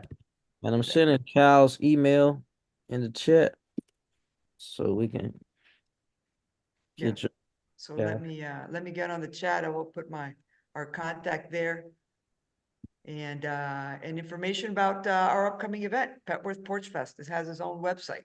So All right. Please send it over. come on over. Yep. Got you. And Miss Melendez. Yes. Yes, thank you for your work and just to see your success. Are you a prime example of what the Murray Center can produce? I think that's always what we want to see. Because a lot of times we see a lot of organizations advocating, of course, absolutely, we appreciate that, but a living testimony of what's possible. And I think we want to say congratulations to you, and you not only become successful, but reaching back, doing the same thing for others who come behind you. That's the epitome of why we do this work, and it supports the mission and vision of Murray Center. So I want to say that. You talked about the young lady Bethel. Yes. You spoke about the Quest Bridge Scholarship. What is that? I would have to get back to you with that one because at that time that happened, there was a transitioning time for me there. So I can't give you that much information, but I can definitely get back to you on that. All good. I'm gonna look it up anyway. So it's all good. And I think that you said you're serving with 81 students. As of right now, yes, we have 81 students participating with us. And where do your students come from? So most of them, they're from Ward 1, 4, and 5. Most of our students are coming from Banneker. Okay. But we have from Rose, Bell, Eo Haynes, and McKinley Tech. And give me an idea, once they come to you guys, what are you doing? Is this after school? Is this Yeah. on? So when our teens come in, they're usually there to get their after school hours. And what we do there is we provide them with help, whether that be college prep. We do workshops. We get different people from different organizations in the community to come give awareness about. 2 days ago, we had somebody come in from the DOJ to talk about fentanyl and prevention like that. We have different people from different organizations come and support us. Got it. Got it. All right. And what would you say if you know the local government agencies that you all are working with directly? I would say Escalera with Unidos, we're really in tune with them. Most of our content does come from them. Okay. Okay. All right. Well, I want to thank you guys for participating in this panel discussion. We look forward to figuring this thing out. We want to shift to our government witnesses that are anticipating being able to testify today. Thank you. So we're going to take 1 minute to shift to our government witnesses, and we'll be joined on our panel by the Mayor's Office on African Affairs. We're going to start with Director Kaba.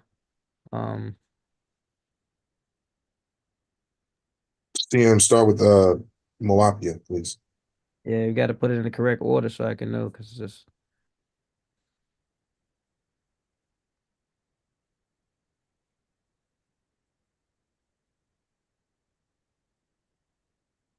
Okay, so we're going to start with the Mayor's Office on Asia and Pacific Islander Affairs.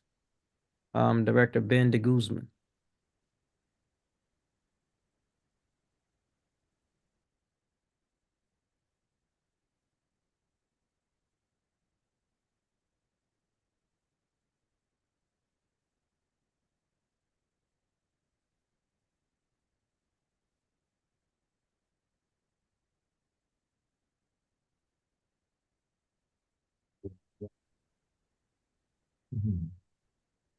Can you hear me, council member?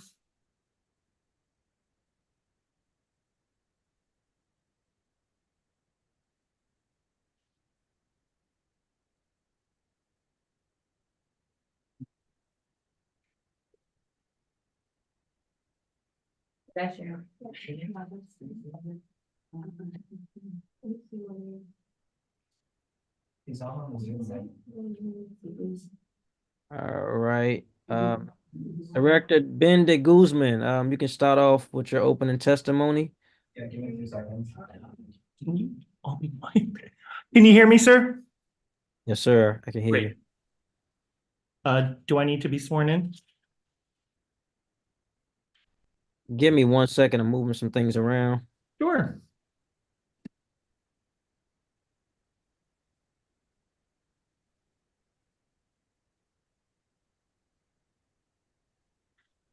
Director, will anyone else from your staff be speaking?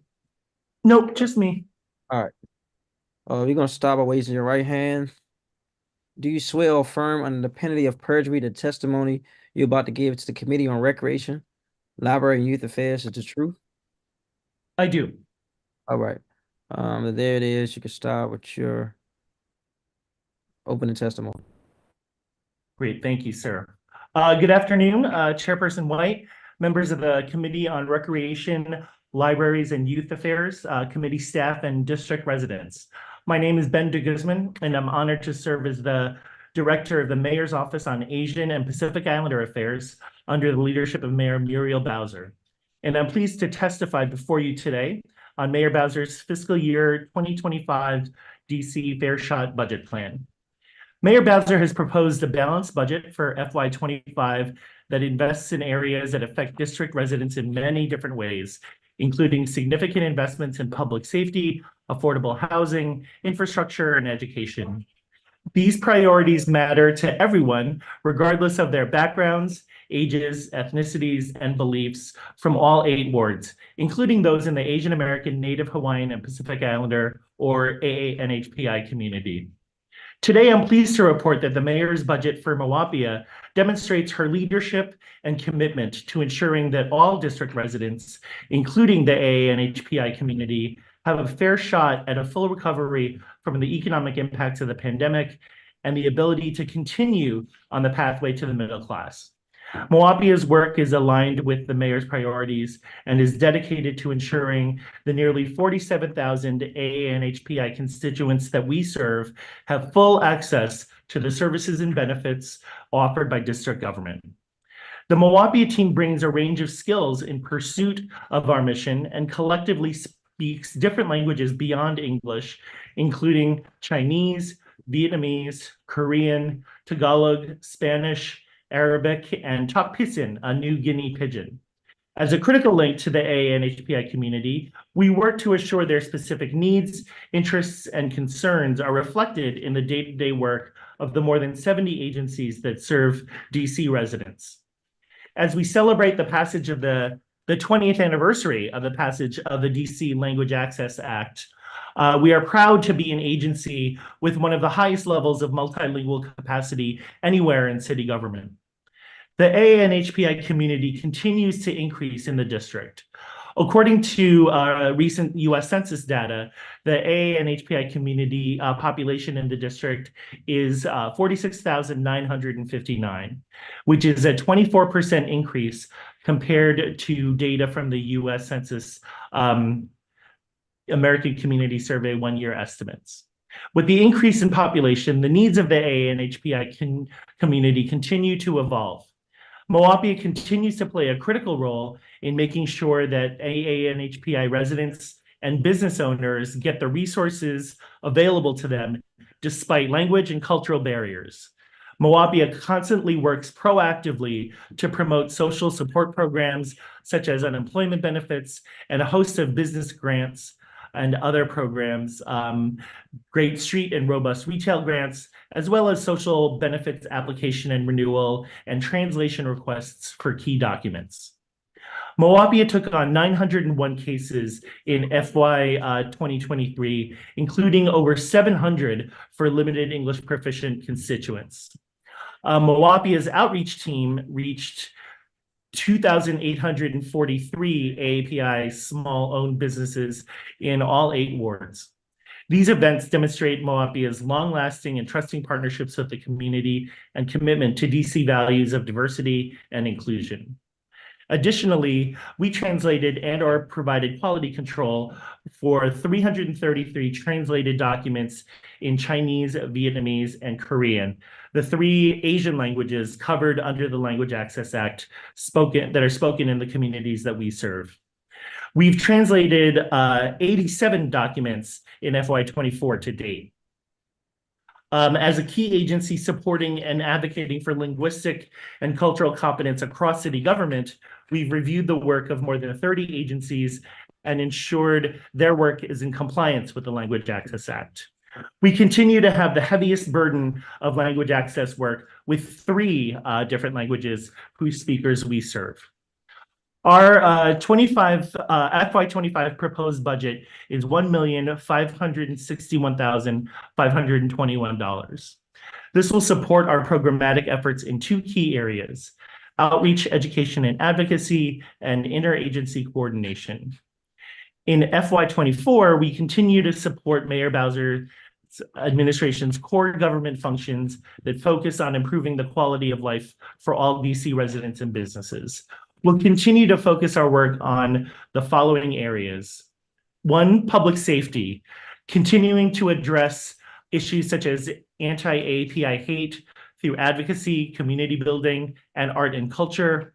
Maintain strong relationships, partnerships with MPD to enhance effective community policing in which police officers and residents are better connected, which will result in better communication.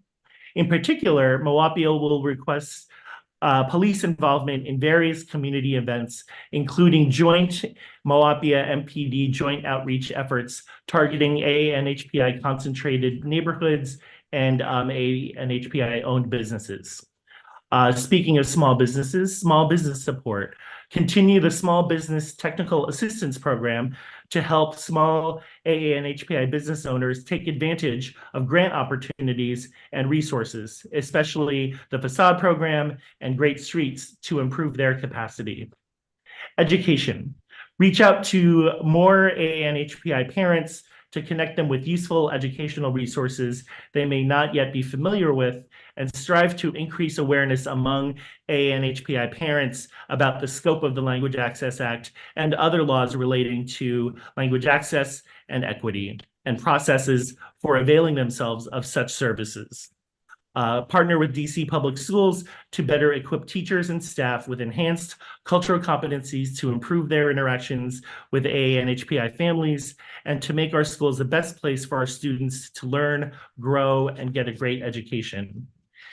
Interagency support and language access work. Provide technical support, cultural competency training, and guidance to district agencies to help enhance their capacity to serve the limited English proficient or non-English proficient constituents.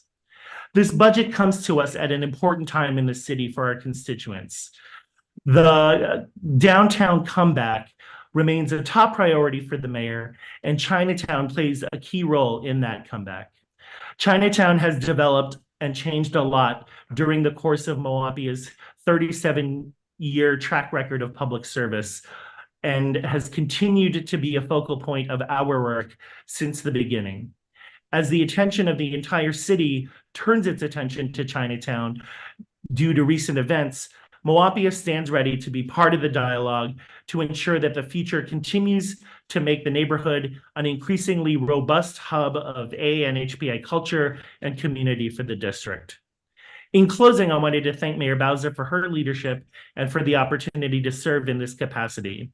It's an honor to serve my neighbors and our beautiful city in such a direct way. I wanted to thank my colleagues at MOCCA and wanted to give a special shout out to the MOCCA core team who worked tirelessly to make sure that the community has the support and resources needed to execute their duties. And finally, I wanted to thank you, Councilmember White, for this opportunity to testify. I welcome any questions from the committee. Yes, thank you. I appreciate your leadership, Director. Quick questions. I heard you talk about the Chinatown comeback, right? And I know we're focusing on that area. And I do know there, when we talk about Chinatown, we talk about the public safety, we talk about the monumental sports, the arena.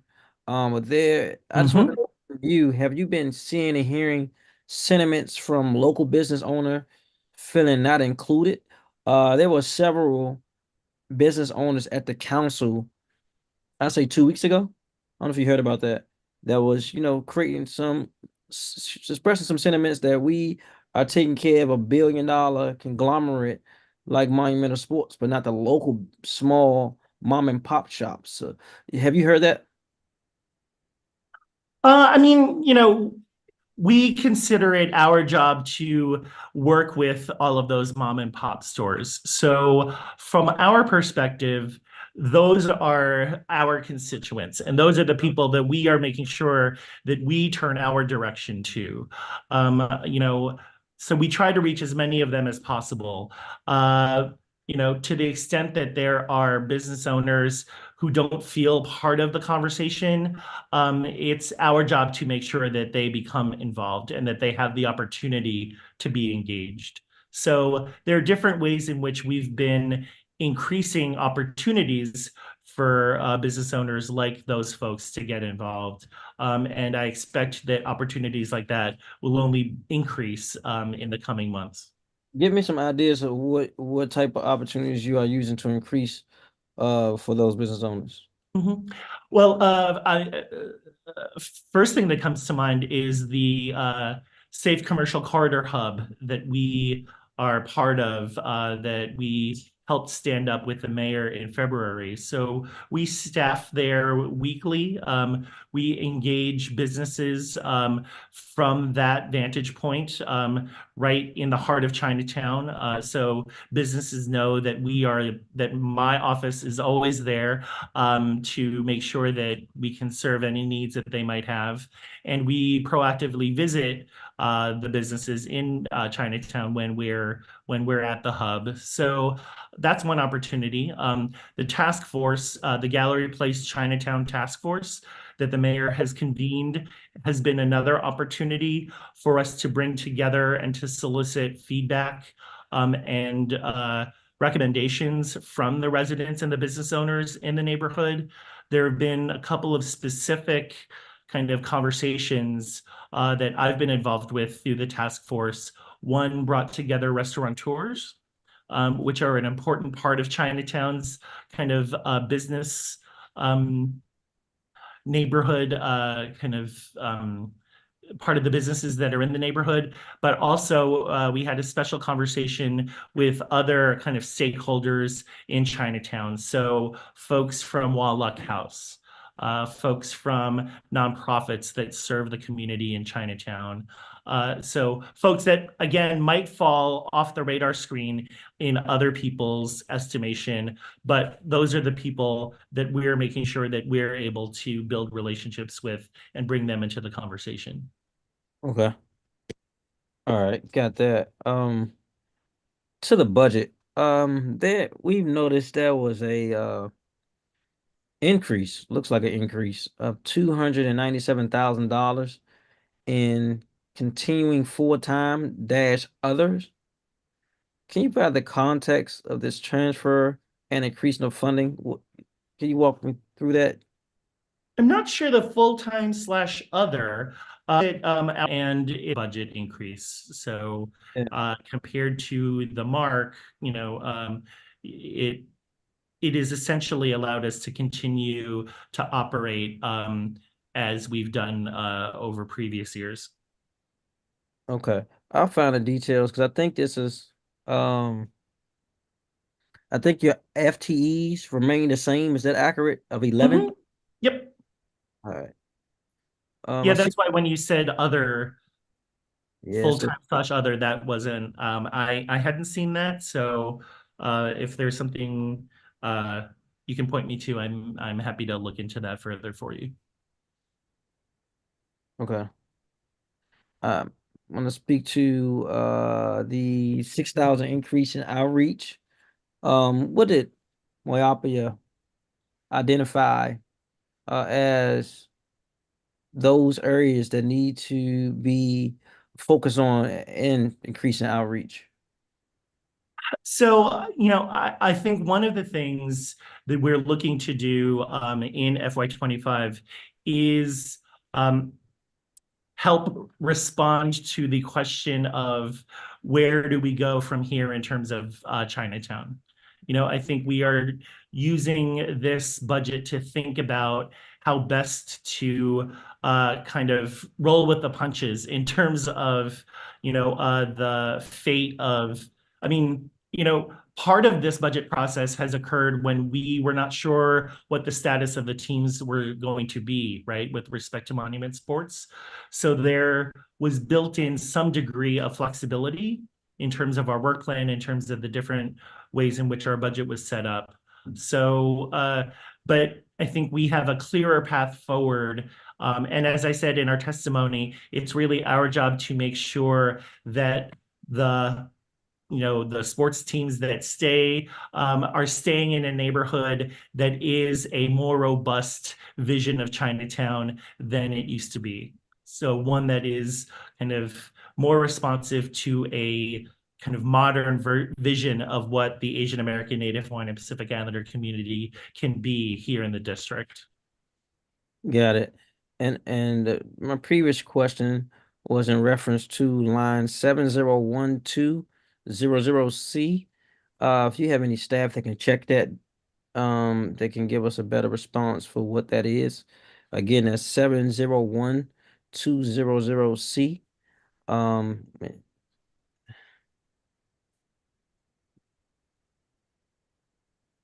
Yeah, it's continuing full-time other. Yeah, let me get back to you on that. I know that we talked about some of the changes from FY24. But yeah, let me get back to you on that particular line item. Okay.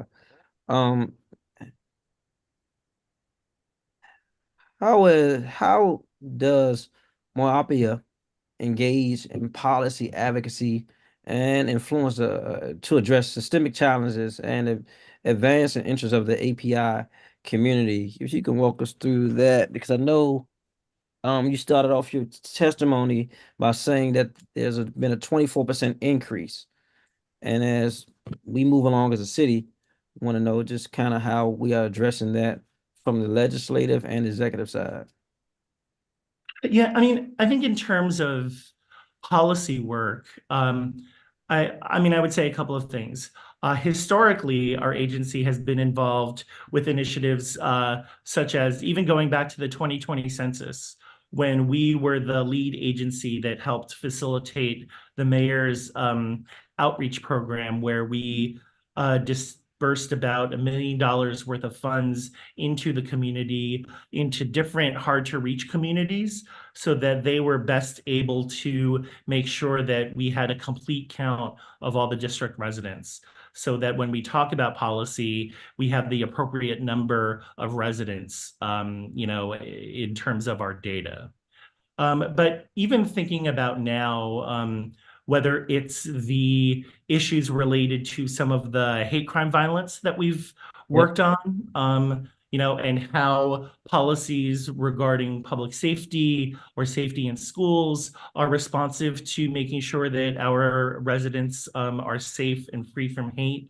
That's just one example. But I think that it's our responsibility to make sure that our residents are best able to weigh in on the policies that affect them. Got you. I know in your testimony you spoke about your need to address several different languages. You gave the number 3. What are those 3 languages? So it's actually kind of 4, honestly, because Chinese, we have speakers on staff that speak both Mandarin as well as Cantonese. So those are 2 different versions of Chinese, but also Vietnamese and Korean.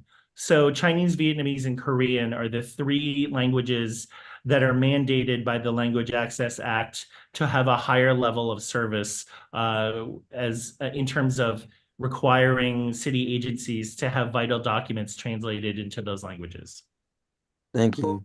You just spoke about some of the hate crimes committed. How are you all working with the police department to address the anti-AIP hate and strengthen those community bonds?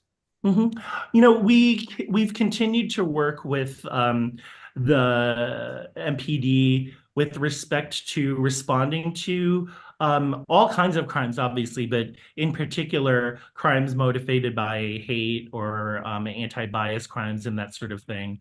I mean, fortunately, we're not seeing the kind of violence that we saw during the depths of COVID.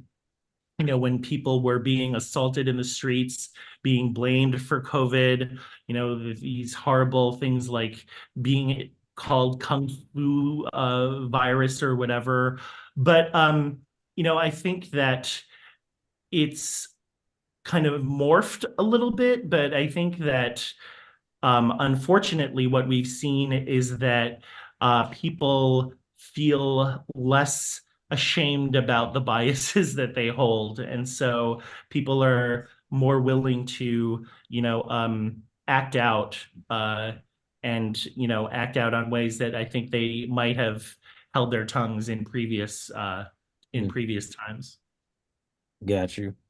Wanted to ask you this. Can you tell us, considering the proposed budget for FY25, can you outline any new initiatives, if any, that focuses on MOAPIA's plan to undertake and better serve the AAPI community and promote diversity and inclusion in the district? I'm sorry, can you repeat that question? You sort of came in and So out. I'm going in and out. Okay. We see what the budget is now. And going forward, we anticipating there will be some revenue that may not be generated as we receive taxes, but we know preliminarily what it is before the council touches it. Are there any new initiatives that you are thinking about? And if there are you able to maintain those visions and current programs under this current budget? Yeah. I would say it's not something new per se, but I think we are, as I said, we're trying to be flexible in terms of how to react to the ongoing conversations around Chinatown. And depending on the vision and the initiatives that come forth from things like the task force and that sort of thing, what will be the role that our agency will need to play in making sure that Chinatown continues to be a robust representation of our community? Got it. All right, Director, I don't have any more for you. Unfortunately, you don't have a large budget, but you're doing a lot of great work. So, well, I appreciate it. Let me say this. I've been talking to some of my staff have been getting back to me offline, and the negative figure that you see there is related to kind of PeopleSoft classification of some of the FTE numbers. I can send you a more specific breakdown of what that means, but it's essentially kind of it's the same number of FTEs. It's just a different articulation of like where they were placed. So I'll follow up with your staff offline. okay, great. All right. Well, Okay. Thank you, sir. thank you, Director Ben de Guzman, for your service and your staff and the tremendous amount of work you're doing to better our city. Thank you. Thanks a lot. Appreciate it. Next, government witness that will be joining us will be from the Mayor's Office on African Affairs.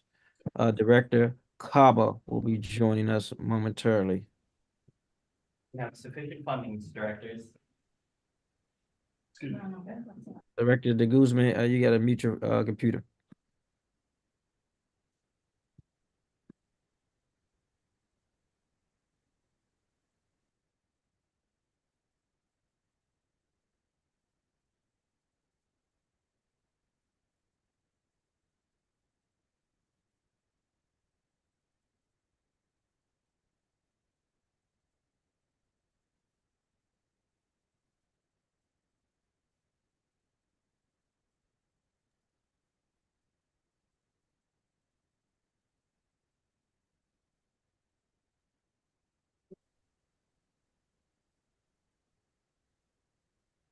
Director, are you ready or you need a moment?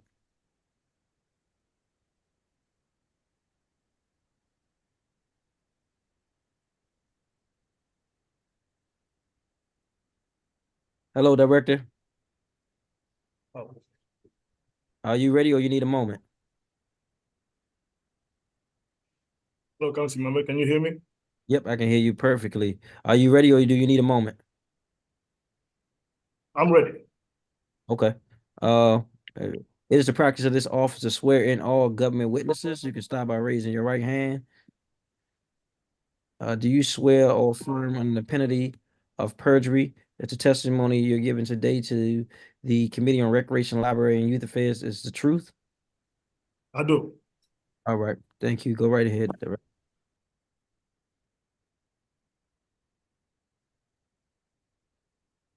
Good morning, Chairperson White, esteemed members of the committee and staff. I'm Ali Kaba, the Executive Director of the Mayor's Office on African Affairs. I'm honored to provide testimony today regarding Mayor Bowser fiscal year 2025 budget. Mayor Bowser presented the district FY25 budget to Council on April 3rd, 2024, emphasizing its commitment to public safety, public education, and downtown investment. This budget not only builds upon the progress made since 2015, but also look ahead strategically, investing in safer, stronger DC, and laying the groundwork for future growth. The proposed FY25 budget for MOAA include a total allocation of $774,000 supporting 6 full-time positions and $145,000 in community partnerships and grants. While MOAA serves as a vital mechanism for engaging the district African community, it is essential to note that our office collaborates closely with various entities to ensure comprehensive engagement. In FY25, MOAA will continue its collaborative effort with the DC Commission on African Affairs and other government agencies to deliver quality programs and services to African community. These initiatives aim to maximize communities' access to the district-wide range of services and opportunities. Allow me to elaborate on some of the key programs and initiatives. In alignment with Mayor Bowser's public safety agenda, MOAA will maintain its partnership with the Metropolitan Police Department Special Liaison Unit. Through weekly targeted outreach activities, we will engage African businesses, community-based organizations, and residential areas in neighborhoods with significant African population. This effort will promote various government services and initiatives, including the IJLS grant program and the Mayor Security Camera Rebate program. Under our language access program, we will collaborate closely with the Office of Human Rights to provide policy advice and expertise to DC government agencies.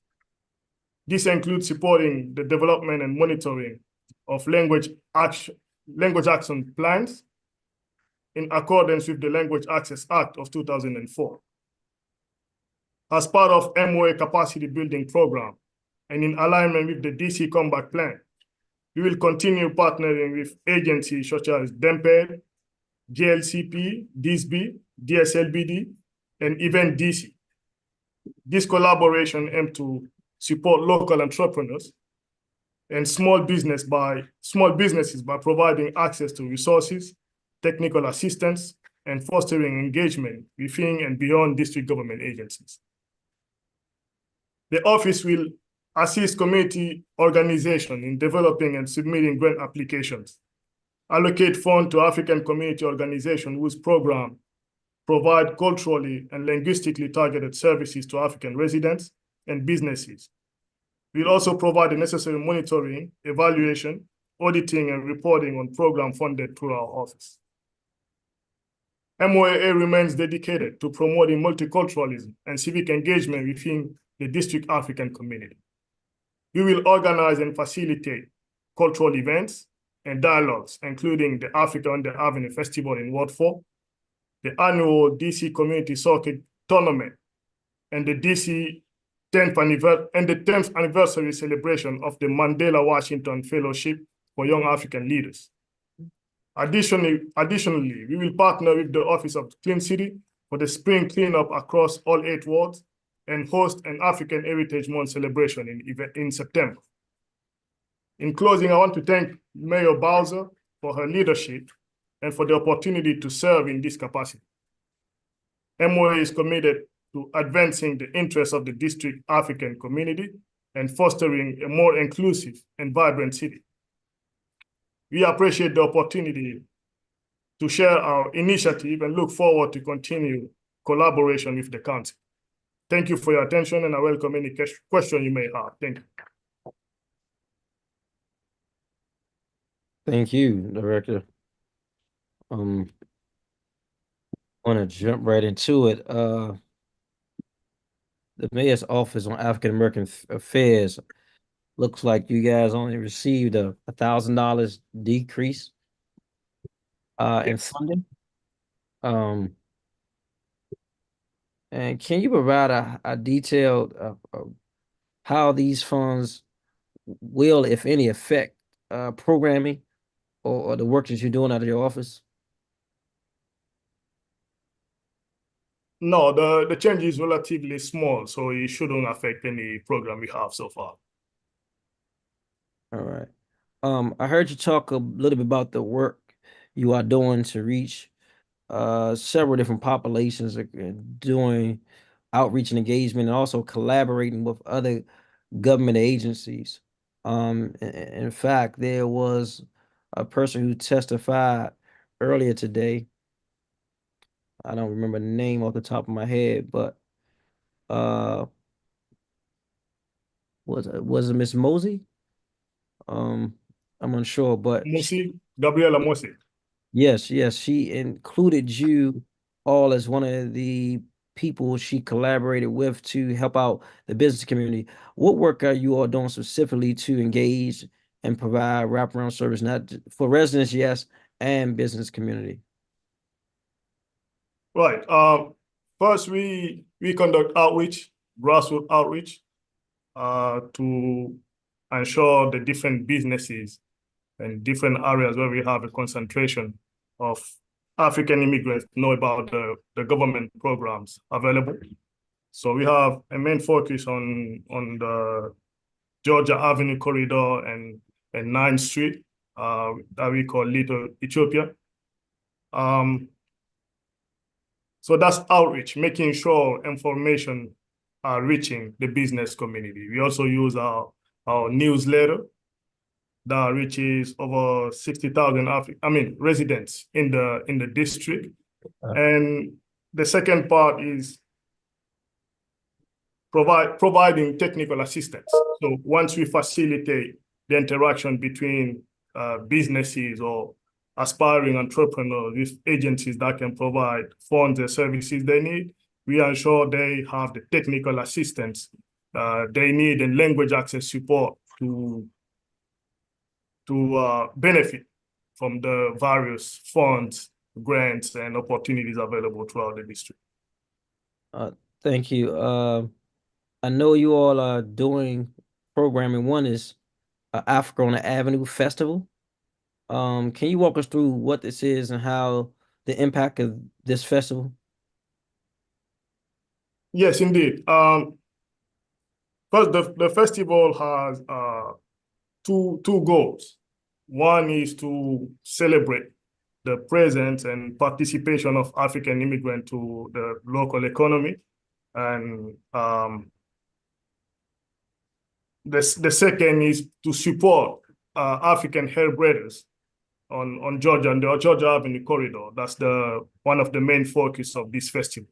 So we decided to partner with District Bridges, as they have already a good presence on Lower Georgia Avenue, to do this together. So it's to celebrate African immigrants in DC, but also support African entrepreneurs, specifically hairdressers on Georgia Avenue. Thank you, Director. I don't know if you heard this or been hearing this, but over the last year, I have been getting an increased amount of calls from the African community who are in healthcare.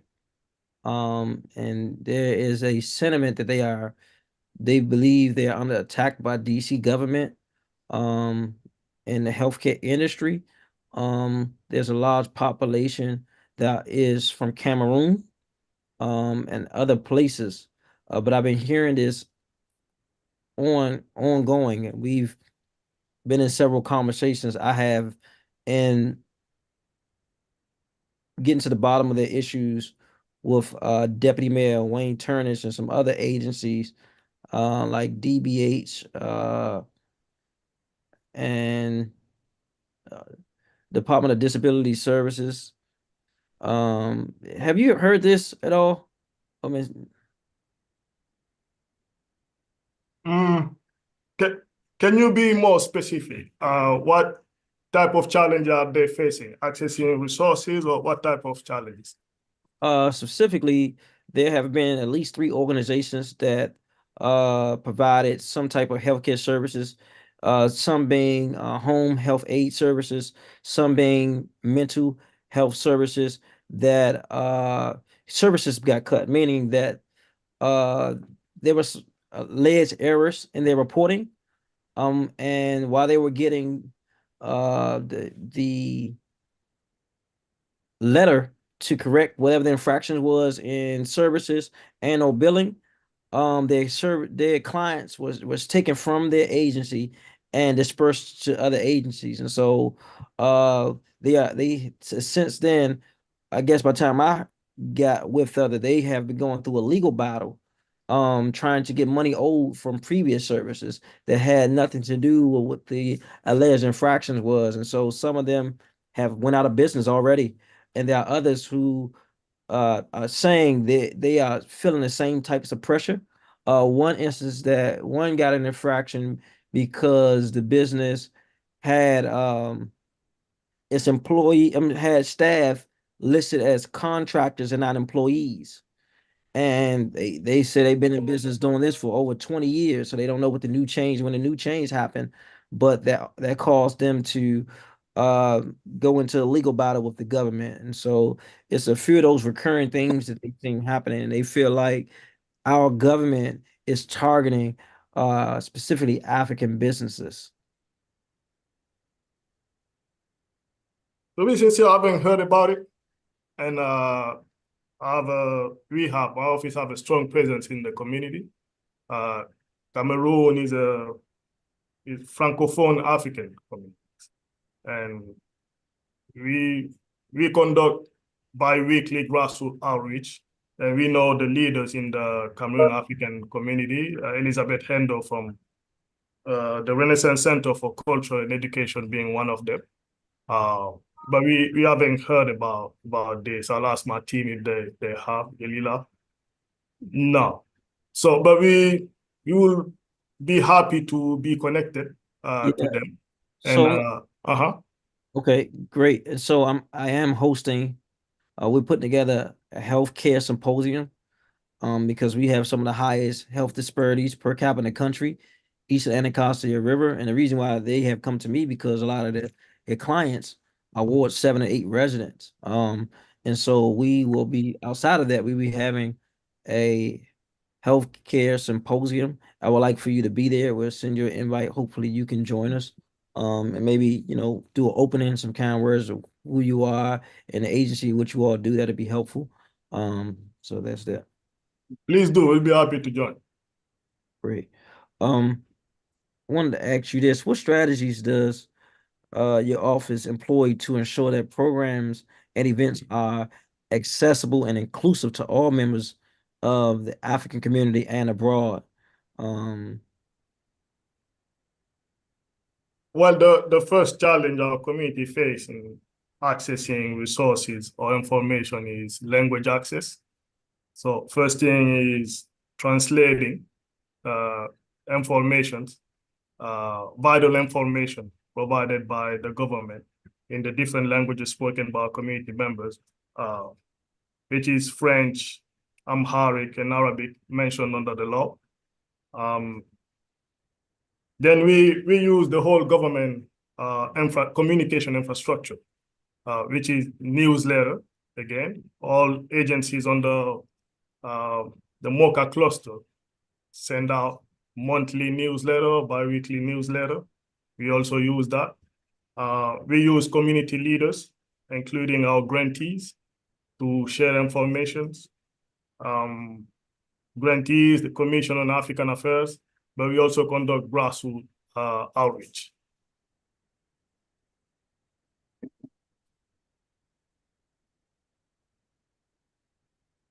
I think you're on mute, Councilman.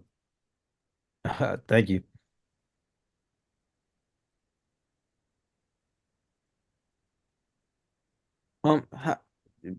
Do you think, based on you being the director for quite some time now, do you think that the population is increasing or decreasing as relates to the African diaspora in the District of Columbia?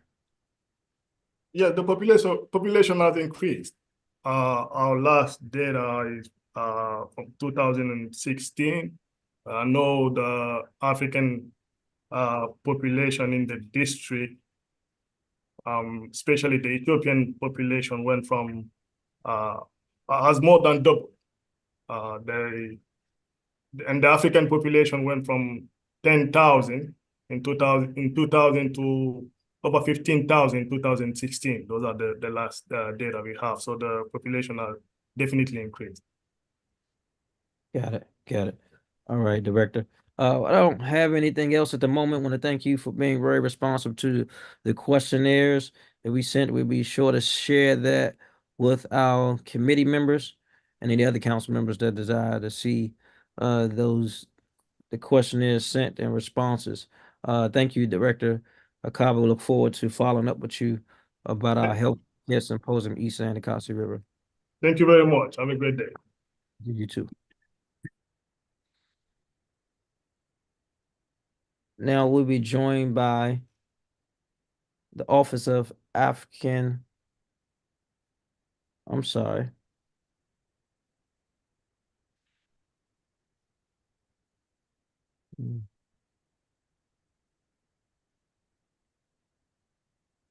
The mayor's Office on African American Affairs. Ms. Director Jackie Reyes.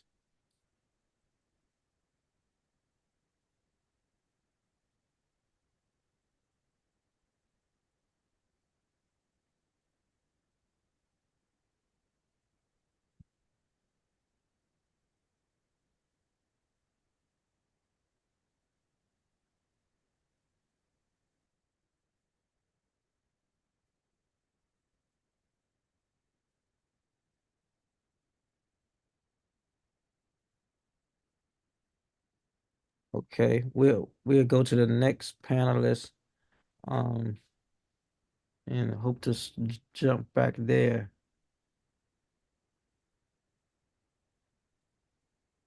We'll go to the Mayor's Office of Caribbean Community Affairs.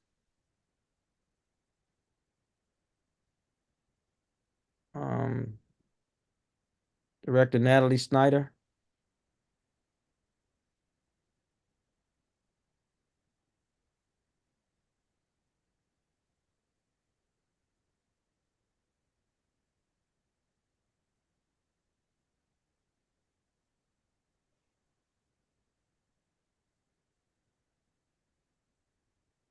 Okay.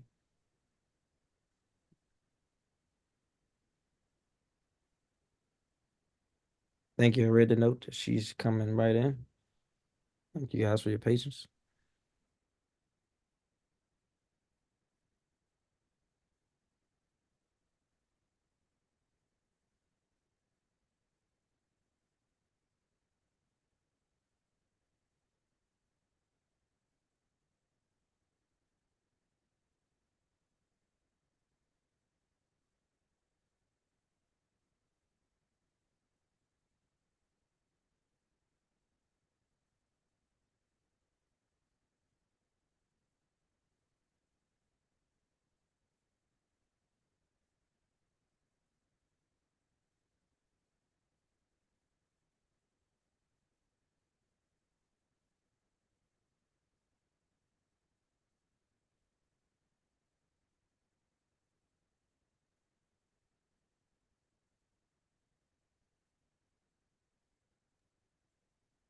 Hello, Director Snyder. Good Good afternoon. afternoon, Chairman Trayon White Sr. Can you hear me, sir? I can hear you perfectly. It is the practice of this office to swear in all government witnesses. You can stop by raising your right hand. You swear and affirm under the penalty of perjury the testimony you given today to the Committee on Recreation, Libraries, and Youth Affairs is the truth. Yes. All right, thank you. You can start with your opening statement. Good afternoon, Chairman Trayon White Sr. and members of the Committee on Recreation, Libraries, and Youth Affairs, and those watching today's hearing. My name is Natalie S. Snyder. I have the honor of serving as the Executive Director of the Mayor's Office on Caribbean Community Affairs, MOCCA. I'm pleased to testify before you today on the 2025 budget for the Mayor's Office on Caribbean Community Affairs. As the Council is aware, on April 3rd, 2025, Mayor Bowser presented the district's FY25 budget to Council. In addition to continuing on the progress since 2015, the budget for next fiscal year will focus on three core elements: public safety, public education, and downtown investments. As the mayor stated, through strategic investments and shared sacrifice, the budget invests not only in a safer, stronger DC right now, but it looks ahead 3, 4, and 5 years and includes investments that will accelerate the district's comeback and increase capacity to make big investments in the future. The proposed FY25 budget for the Mayor's Office on Caribbean Community Affairs includes a total of 234,002 FTEs. While the Mayor's Office on Caribbean Community Affairs is not the only mechanism to engage with Caribbean Washingtonians, I want to spend the next several moments describing some of the programs, services, and engagements our office will lead. This budget supports our staff and necessary outreach expenses. We are thankful for the mayor's commitment to ensuring our office is fully staffed and have the resources needed to help connect the Caribbean community at large to the many programs offered by the district government. MOCCA will continue to partner with district government agencies to bolster outreach, provide feedback, and inform residents of key district-wide efforts to address our residents' most pressing concerns as it relates to Mayor Bowser's FY25 guiding values, public safety, public education, and downtown investments. On public safety, MOCCA and our Public Safety Subcommittee recently partnered with the DC Metropolitan Police Department to share information and resources around the camera rebate program, the Secure DC bill, and the free camera program for those working in the rideshare business. For public education, MOCCA partnered with the University of the District of Columbia Caribbean Students Association to provide outreach on resources and employment opportunities within district government. Downtown investments. MOCCA is working with community partners on the second annual Caribbean Cultural Concert at Freedom Plaza. Last year, the Caribbean Cultural Concert brought over 500 residents to learn more about the history and the culture of Caribbean community, as well as supporting local downtown businesses. MOCCA also recognized the cultural diversity of over 10,000 plus Caribbean community and understands the need to communicate effectively. MOCCA created a multi-pronged communication strategy plan to share resources and keep our constituents connected to the many programs offered under Mayor Bowser's leadership. As part of our communication strategy, MOCCA launched for the first time the Caribbean Connection newsletter to reach our constituents in all 8 wards. MOCCA is also connecting and collaborating with community stakeholders such as the Institute of Caribbean Studies, the Caribbean Chamber of Commerce, and DC Caribbean Carnival, along with many more on cultural initiatives to promote the culture and diversity of the community here in the district. MOCCA started a quarterly in-person advisory committee to Caribbean Community Affairs public meetings to hear directly from our constituents on matters that affect them daily. MOCCA's FY25 goal is to continue connecting and collaborating with Caribbean Washingtonians to promote and link the community with Mayor Bowser's programs and initiatives, and to help Caribbean Washingtonians succeed with DC's comeback plan. In closing, I want to thank Mayor Bowser for her leadership and for the opportunity to serve in this capacity. Although I was born in Kingston, Jamaica, I grew up in Washington, D.C., and have always called D.C. my home. It is an honor to serve my community in our beautiful city in such a transformational way. I also want to thank you, Councilmember White Sr., for your work and the opportunity to share our work in MOCCA here with you today. And finally, I want to thank MOCCA, the Mayor's Office of Community Affairs, all my sister agencies, my associate director, and all the Caribbean community stakeholders who are committed to making sure that MOCCA has the support and resources needed to execute our vision, in addition to supporting every Washingtonian to thrive in the best city in the world. Again, thank you for this opportunity to testify. I welcome any questions you may have. Thank you. No problem. Based on this budget, how are these funds distributed to support these various programs and initiatives to support the Caribbean communities and abroad? So firstly, mainly our budget is for our operating expenses, meaning the director and associate director. As I said, there's 2 FTEs. And then second, our outreach materials. So things like we have flyers, pamphlets, one-pagers, that when we work in the community, we have these resources for constituents. So that's mostly what we use our budget on. Got it. And how are you leveraging, because you don't have a large budget, your relationship with other agencies, community organizations to do certain things in the community? I heard you talk about your Caribbean cultural concert that will be, I guess, is that Freedom Plaza? Is at Freedom Plaza, June 22nd. June 22nd. Okay. And it's our second one, and we are partnering with the DC Caribbean Carnival. Okay, that's great. And what other agencies or organizations are you connected with on a daily basis to create a greater footprint for this? Yeah. So thank you. So first, we always start with our sister agencies. So as you know, we have 13 other sister agencies: Women's Policy and Initiatives, Latino Affairs, Asian and Pacific Islanders, African American, Serve DC, just to name a few. And so we first partner with them. Then secondly, as you stated, we move out to other agencies within district government. So for the Caribbean Cultural Concert, for example, Department of Health, we asked them, would you like to table at our Caribbean Cultural Concert, so that when constituents attend the concerts, they have resources right then and there from these other agencies, and also the DC Department on Licensing. Thank you. And Director Snyder, how can my staff and I sign up for your news, and anybody in the public that's watching, sign up for your newsletter? Thank you. If they can please send us an email at MOCCA@dc.com. That is MOCCA@DC, excuse me, did I say .com? At DC.com. Send email, okay. Yeah, MOCCA@dc.gov. Thank you. I know you do have about $3,000, which is not a lot, towards programs.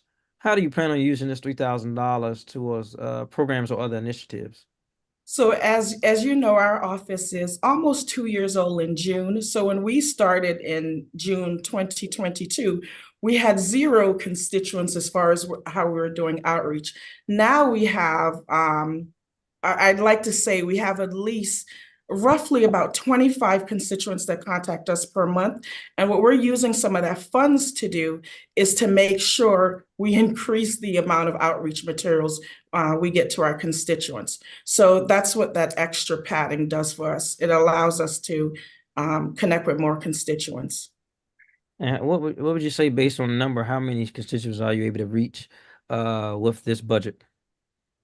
So I feel like it's not just our office. So I could say, as I said earlier, roughly between 20 to 25 reach out to us a month, but we also reach folks throughout our sister agencies also. So we'll get different organizations, different government offices that contact us and say, hey, we're aware now there is a Caribbean Affairs office, and we have this individual that would like to speak with you all. So that as much as we can, we get the word out via our newsletter, via our social media, and we're seeing that we're getting more and more folks know that our office exists. Thank you. And how many subscribers would you say you have on your newsletter to date? We have around 534 subscribers, and we are in the Caribbean, we say we little but we talawa. That means, you ever hear that, Councilmember White? We little but we talawa. It means we are, yes, sir. Tell me what you mean. Come on, give it to me. It means we are small, but we are mighty. So Okay. yes, I we need, I have need to write that. I need to have that on my wall. Small but mighty. My mantra. Yes. You gotta text me that. I gotta put that up. Absolutely. I know you talked about public safety. Yes. As one of your priorities, one of the 3 priorities. And you mentioned secure DC bill, and doing some work around that. What are some of the other partners you're working with to address public safety in the district, especially as relates to young people, because that's the population. We had a homicide in the ward last night of a 17-year-old kid. If you can speak to that. Well, one of the things, a lot of our constituents, they're entrepreneurs, and a few of them, they do Uber. And so the other rideshare programs. And one of the things that we did, we partnered with the Mayor's Office of Nightlife and Culture and DC for hire vehicles. And as you can remember, the mayor gave out, I believe it was around 2,500 cameras. And so we were able to connect some young people with those cameras. And that's one of the ways and folks we partner with. Got you. I heard you talk about education. If you can go, what type of education, how you are leveraging this office to do education? So one of our goals for FY25 is to work with the University of District of Columbia. As you know, the mayor has this great program where UDC and Howard University can connect the graduates with actual government employment. So we wanted to start with folks right now to make sure they're aware of the resources that they can have access to now, and then we can have them on the pipeline if they choose for government employment. So that's one of the things how we're working with the with education, but also connecting with jobs. Jobs, okay. Got it. Can you provide some of the insight into any challenges or barriers you face in fulfilling your mission, and what strategies you have put in place to overcome these challenges? So some of well, I wouldn't say it's a barrier. It's more, we have constituents that have needs, and there are resources, but they're not familiar with the resources. So one of the things we want to do is make sure we do what things that we're thinking about for FY25 is doing more perhaps TV and radio. So our community knows that we exist outside of newsletters and social media. So we have the resources, they need the resources, but we just need more people to know they exist. Right. What outlets are you working with to TV and radio? We have not started. That's what we want to partner with. Yes, it's for FY25. Yeah. I'm pretty sure Miss Director Latoya Foss will be excited to hear and support that. I saw you at Union Station. Yes. We had a fantastic night, doing a lot of taste testing, seeing a lot of the cultural events. Man, I ate up so much food, but those type of large, diverse events make DC what it is, because we are a very strong yet diverse city. And the gowns, the costumes, the food at Union Station was amazing. Um, tell us a little about your experience at that event. So thank you. That was, I believe, the Taste of the Embassies event at Union Station. And we are happy because at that event, the Bahamas actually won for the best. I believe they won for the best. There was 3 different prizes, but they won for the best. I'll just say the best. Okay. Okay. And it was great because, as you stated, we were able to interact with different cultures. And one of the things we want to do is, instead of just attending, is also tabling at those events, because that's one way for our constituents to see, hey, we exist. So culture, maintaining the culture in Washington, D.C., the Caribbean culture is one of the things that constituents really want to make sure happen. And as you know, with culture, it's food, music. And so that event really highlighted what we want to do with our office. Thank you. Now, are you connected internationally to any of the Caribbean islands? If so, in what way? Well, my first connection is with Jamaica because that's where I was born. And then my other connections is just working with the Secretary of DC office through the different embassies. So I'm connected with all of the Caribbean island embassies through the Secretary of DC.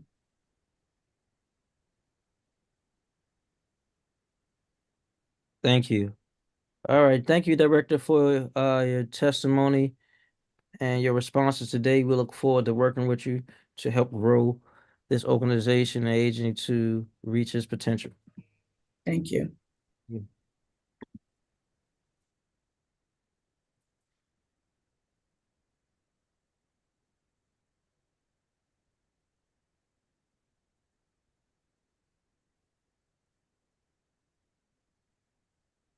Now we have Director Jermaine Dillon. Mayor's Office on Volunteerism and Partnership, Serve DC. Yes.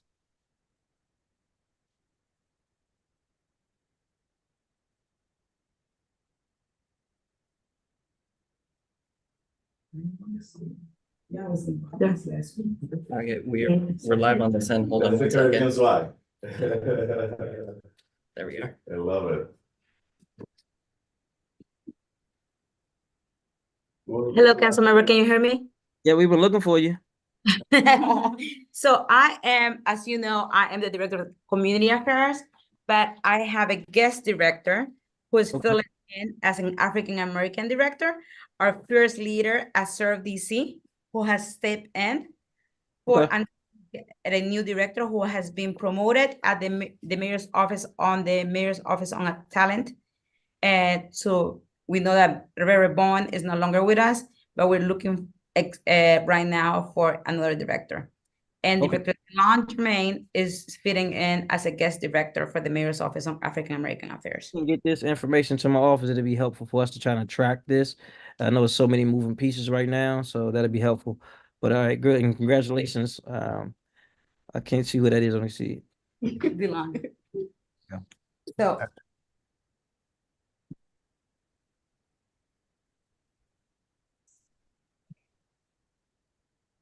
All right, I'm ready. It is the practice of this office of swearing out government witnesses. You can start by raising your right hand. Do you swear or affirm under the penalty of perjury that the testimony given today is the truth? Yes. All right, thank you. Go right ahead. All right. Good afternoon, Chairman Trayon White and members of the Committee on Recreation, Libraries, and Youth Affairs, and those watching today's hearing. My name is Jermaine Dillon, and I'm here on behalf of the Mayor's Office of African American Affairs, and I'm pleased to testify before you today on the fiscal year 2025 budget for said office. As Council is aware, on April 3rd, Mayor Bowser presented the district's fiscal year 25 budget to Council. In addition to continuing on the progress since 2015, the fiscal 25 will focus on 3 core elements: public safety, public education, and downtown investment. As the mayor stated, through strategic investments and shared sacrifice, the budget invest not only in a safer, stronger DC right now, but it looks ahead 3, 4, and 5 years and includes investments that will accelerate the district comeback and increase capacity to make big investments in the future. The proposed fiscal year 25 budget for the Mayor's Office of African American Affairs include a total of $749,000 and 4 FTEs. $200,000 is given out in community partnerships and grants.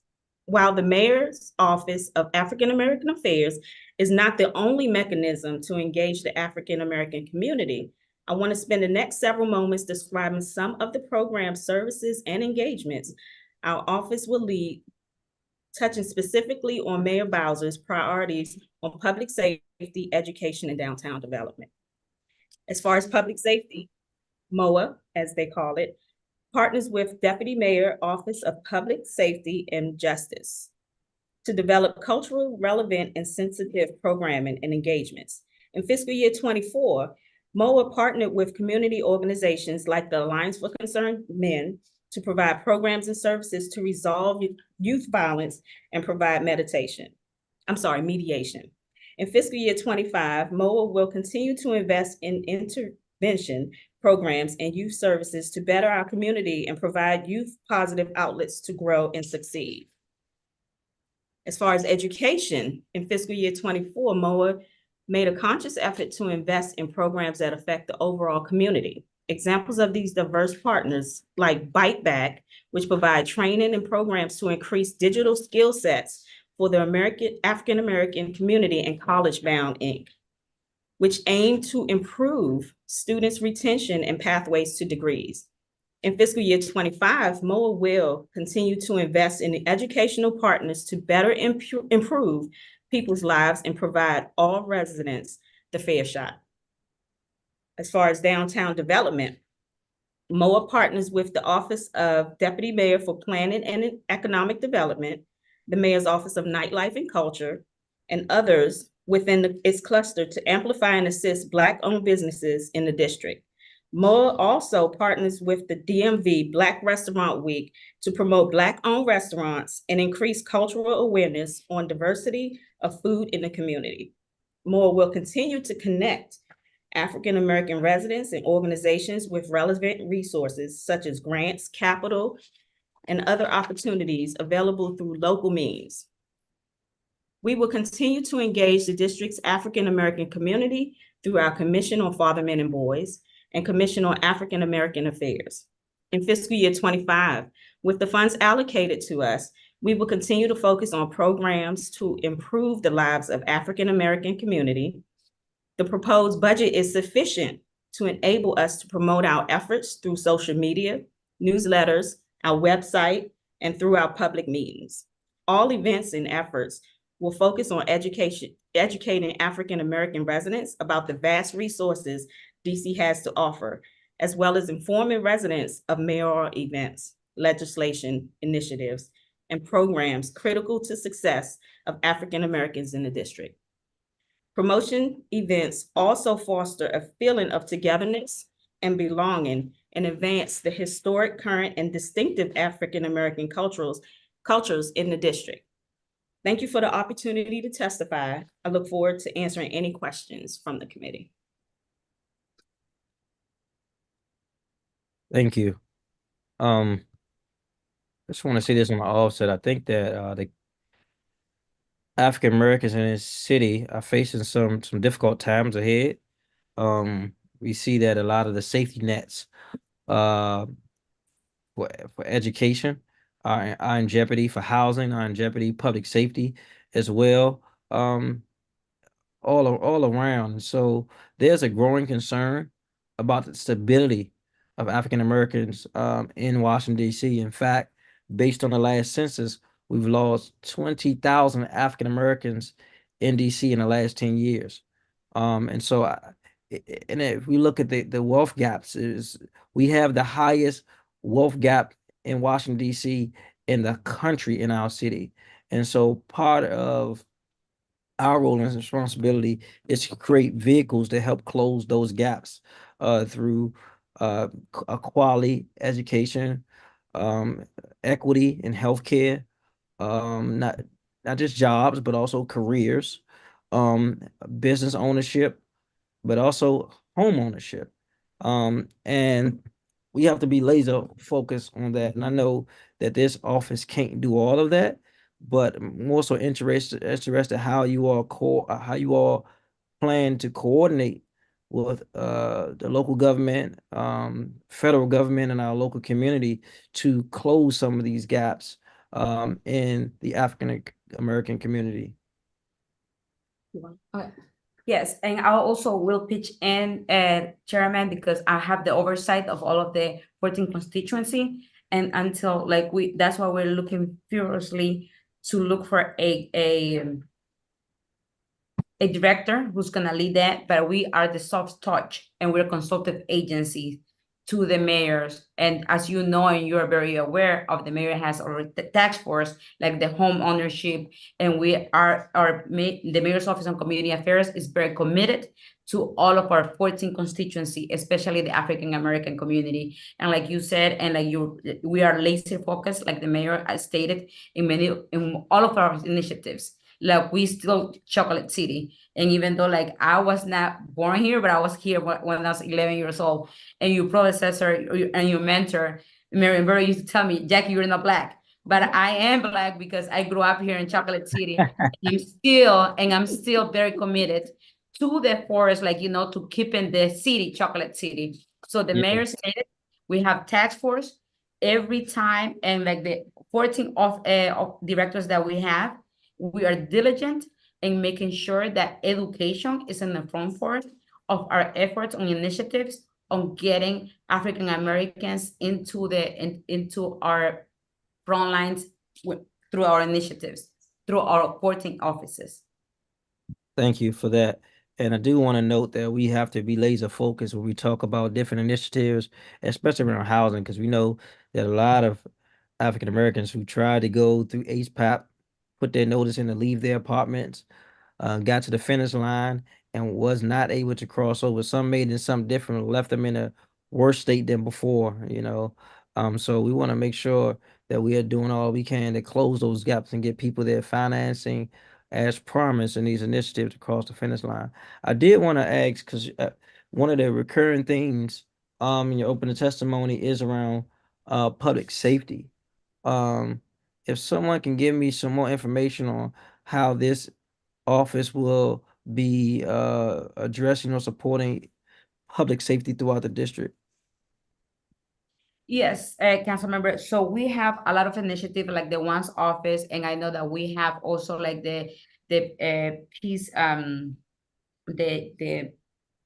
one with the public safety.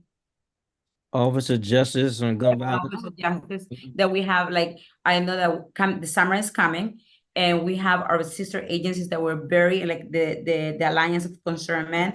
We have our ears on the ground on how to making sure that our kids are going to have something to do throughout the summer. Got you. And do you all still have the partnership with such as Bite Back and a partnership with College Bound through this office? Do you know? So we have 100. We have grants. We have grantees. We have 10 grantees, if I believe. So we have right now 20 grantees.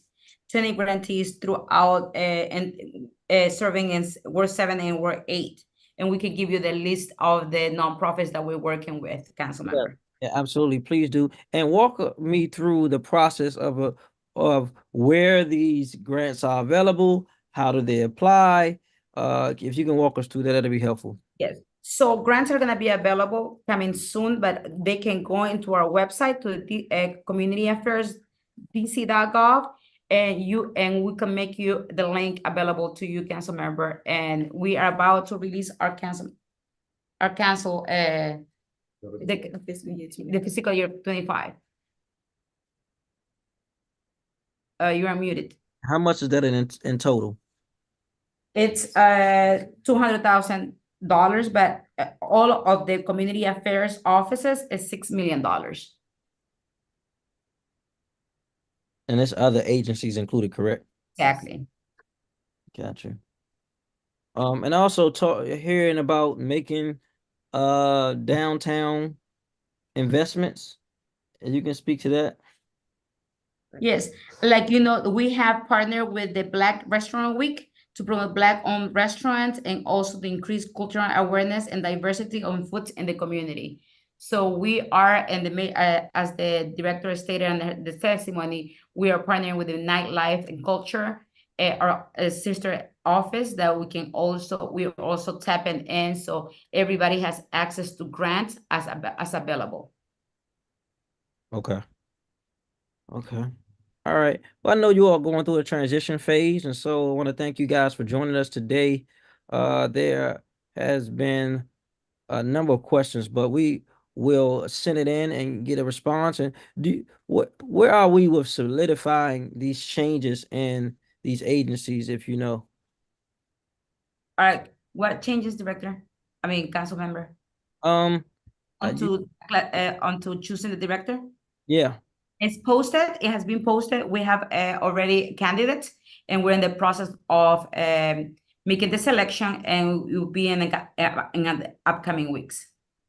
Okay. Got you. Thank you. Thank you. Thank you. All right. Now you can go on. So, give me 1 second.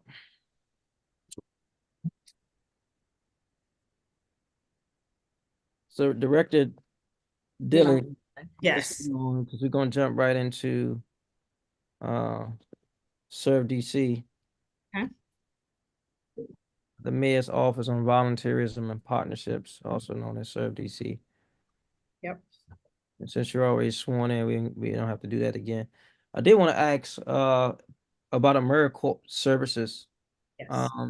And it looks like they make up about 165,000 of the budget. What's your plans and vision with this partnership, and how does this help us to get to our mission of serving DC residents? So with AmeriCorps, we serve DC residents through our sub-grantees that are in education.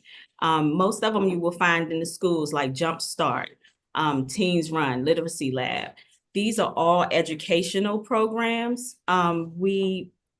Those are the makeup of our AmeriCorps program right now.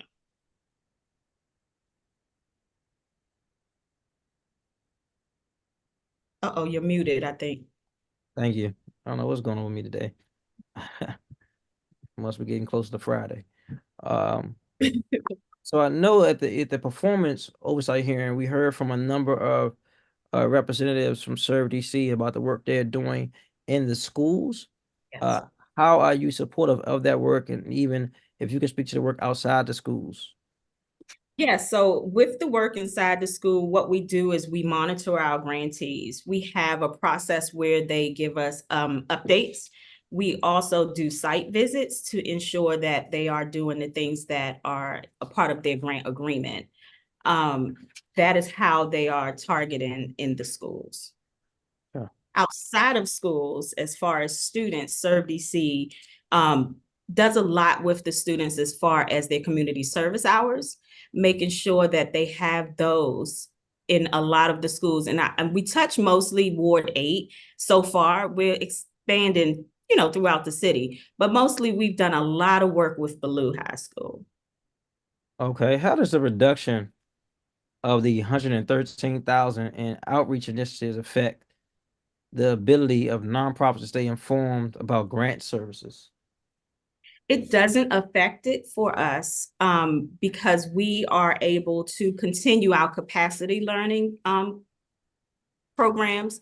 We are able to continue programs such as like our SNOW program that helps our seniors and our disabled residents. So those are the type of things that we do with our outreach funds.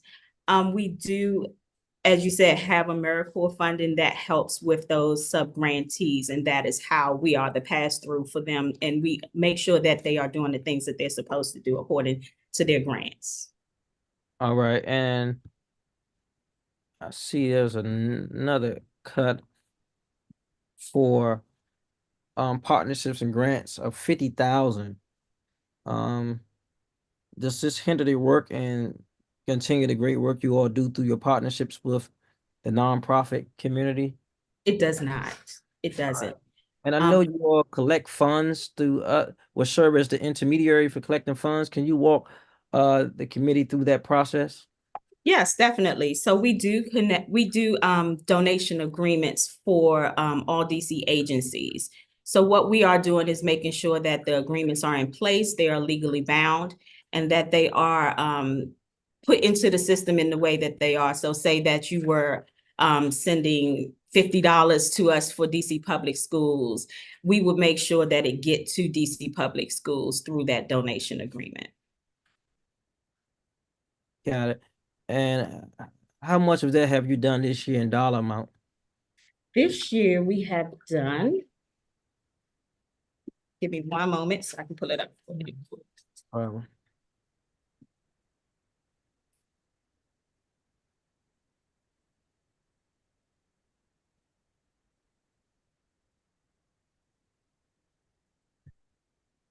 Found it.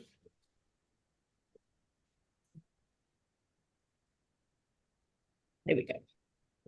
So far this year, we've done just over 2 million. We're still waiting on some donation agreements to be signed, but it will be just over 2 billion. So we ended last fiscal year at like 31 million. So we're just over 2 million at this point. Got it.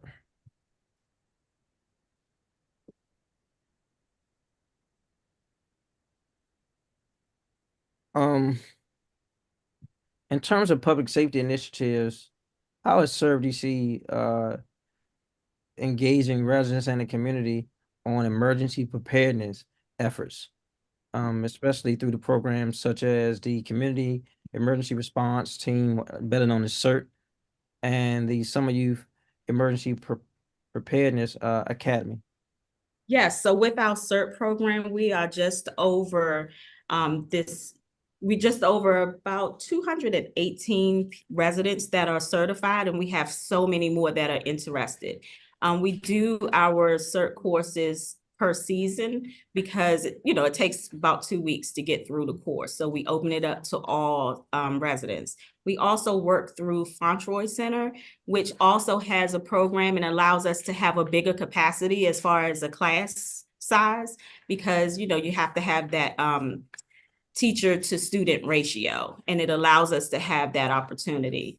We also will make sure that every student that comes through our summer youth program leaves CERT certified, CPR certified, first aid certified. We now also give them Narcan training. So all of them will be able to do that. Last year, we had 38 students in our summer youth program that all left with the same training as well. Thank you. Are there any new initiatives this year? This year, we don't have new initiatives as far as CERT, but what we do have is this will be our first year that we have the CERT conference, the National CERT Conference, that would be held here in DC for the first time. Okay. What is that? So the CERT conference is where you can come to learn new and upcoming technology as far as being CERT certified, but also any kind of new first aid tips or CPR tips. You can learn all of that there. Mostly you will find that there are people that have already been through CERT that just want to come and get some brushing up. Those are the people that you will see there, and it will be from every state. Yeah, People so this is a conference. So give us an idea who all will be coming to this conference. Sure. So the National CERT Conference will have CERT representatives from each state, whether they are nonprofit, whether they're federal government. We have FEMA, we'll have HCMA, we'll have, as I said, just people from different area walks of life that are just CERT certified that will come to this conference. Thank you for that. All right, Director, thank you for filling in today. We look forward to corresponding with your office and figuring out a way we can better serve through volunteerism and partnerships in the District of Columbia. We're also available through my office to help out during the snow season. Don't forget about us. Oh, yes, yes. We're always looking for some more snow heroes. Yeah. Good thing is though, last year we were able to do 586 senior homes. Okay. So through our snow program. So we're looking to expand. Okay, I can't even remember the snow from last year. I don't know what's going on. We All had right. a couple days. Oh, hey, I can't. I don't know. It's all running together as me. All right. Thank you so much. Thank you. Next we'll have Eduardo Perdomo, the mayor's office on Latino affairs.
Good afternoon, council member. Hey, good afternoon. How are you? I'm doing great. How about yourself? Great, man. Great. Can't complain. Are you ready to go? You need a few moments. Okay. No, we're ready. All right. It is the practice of the office to swear in all government witnesses. Stop by raising your right hand. Thank you. Do you swear or affirm under the penalty of perjury that the testimony you're giving to the Committee on Recreation, Library, Youth Affairs is the truth? I do. Thank you. You can go right ahead into your opening statement. Thank you very much.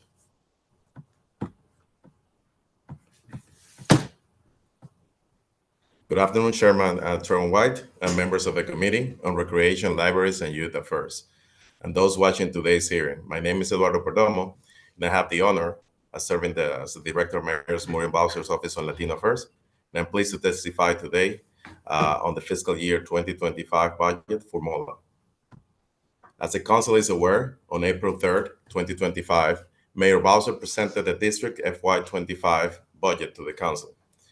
In addition to continuing on the progress since 2015, the budget for the next fiscal year will focus on three core elements: public safety, public education, and downtown investments. As the mayor stated, through the strategic investments and shared sacrifice, the budget invests not only in a safer, stronger DC right now, but it looks ahead 3, 4, and 5 years and includes investments that will accelerate the district's comeback and increase capacity to make big investments in the future. The proposed budget for fiscal year 25 for MOLA office includes a total $6,362,000, which supports 11 FTEs and $5,175,000 in community partnerships and grants. While the Mayor's Office of Latino Affairs is not the only mechanism to engage the Latino community, I want to spend the next several moments describing some of the programs serving that our office will serve this year and the coming year.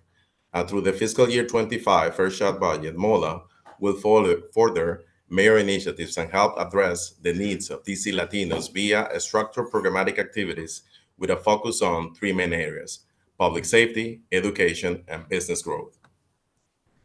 In the area of public safety, MOLA will collaborate with community partners to implement culturally and linguistically appropriate programs to develop safe spaces for our DC Latino youth to be exposed to good role models, to develop transferable skills, leadership skills, and gain career readiness opportunities. MOLA will achieve this by implementing its annual Summer Youth Employment Program in partnership with the DC Department of Employment Services. MOLA expects to provide DC Latino youth with over 18,000 hours of community programmatic activities, assisting our young folks in the process of creating meaningful ties with their communities. Additionally, the budget fiscal year 25, first shot budget, MOLA will connect young folks with over 10,000 hours of community service via the implementation of the Jose Ortiz Ambassadors programs, where young folks learn to navigate government services with the purpose to serve their neighbors to improve their quality of life. In the area of education, MOLA, along with the community partners, will connect DC Latino youth with over 12,000 hours of structured after-school activities in the form of one-on-one tutoring classes in math and English literacy, sports activities through soccer leagues, and dance and acting classes. In the area of business growth, MOLA will support the reinvention and sustainability of long-standing Latino-owned legacy businesses, focusing on providing them with the necessary financial and technical support they need to thrive in these difficult times. Additionally, MOLA will work with its community partners in the development of the first stage of the cultural and business destination, El Barrio Latino, or the Latino neighborhood. In closing, through the fiscal year 2025 first shot budget, MOLA will assist Mayor Muriel Bowser in the process of improving the lives of DC Latinos through the provision of vital services for our communities. I would like to thank the mayor for the opportunity to serve my neighbors and serve as the first Afro-Latino in the Mayor's Office on Latino Affairs. And I welcome Chairman White and members of the committee, any question that you may have at this point. Thank you very much. Thank you. We heard earlier from the many testimonies about the growing needs and concerns of immigrants, especially in the Latino community, and the struggle of growing their families here, coming here, getting the adequate resources here in the district. Director, what interactions are you having with some of the legal agencies, legal organizations about immigrants in the District of Columbia?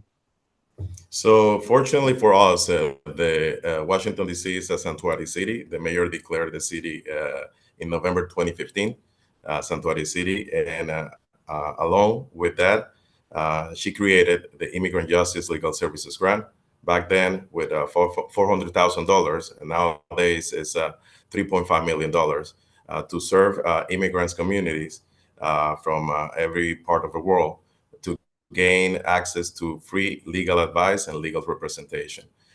We engage in very often in a weekly basis and probably sometimes in a daily basis with some of our Immigrant Justice Legal Services partners. We refer members of our communities looking for immigration legal advice or legal consultation to some of our partners. And fortunately, they received this kind of service and they could either reunify with their family, start the process of legalizing their immigration status, and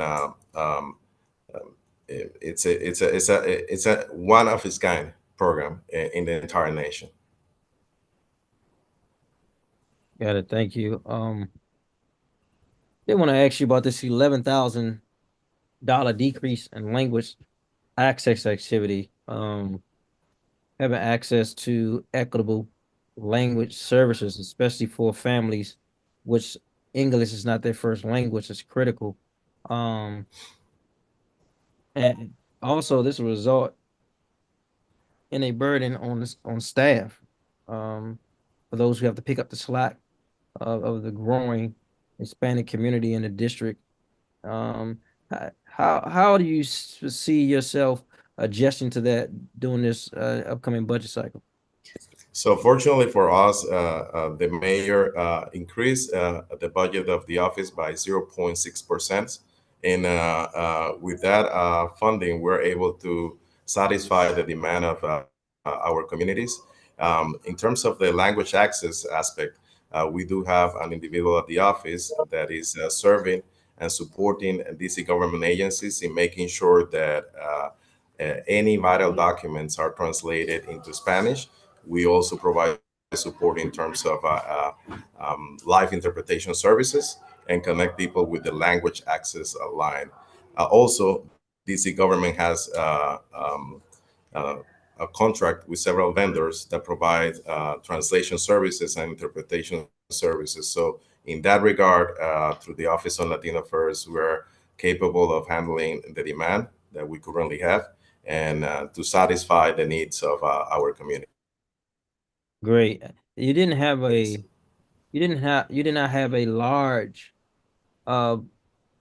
difference between the former year budget and now. But I am concerned about, being able to address the need of the growing population in the district through several services. And I know there are a number of our young people in our schools who have maybe the first bilingual or first person in their family to speak English. How are you and your staff working to address those needs and from your office? And I welcome your concerns and your willingness to better serve the Latino community. Thank you for that, Council Member. And what we do is we rely on also on our community partners. Every year, the office has its grant portfolio with over 120 programs all over the city that are delivered in a culturally and linguistically appropriate manner. Fortunately, any kind of individual can access to these kind of services that we either provide ourselves through our fellow DC government agencies or our community partners. Every year, we serve over 30,000 people. For instance, every day, the office is open to the public to provide in-person services, and we see around 40 to 60 people walk-ins, no appointments needed.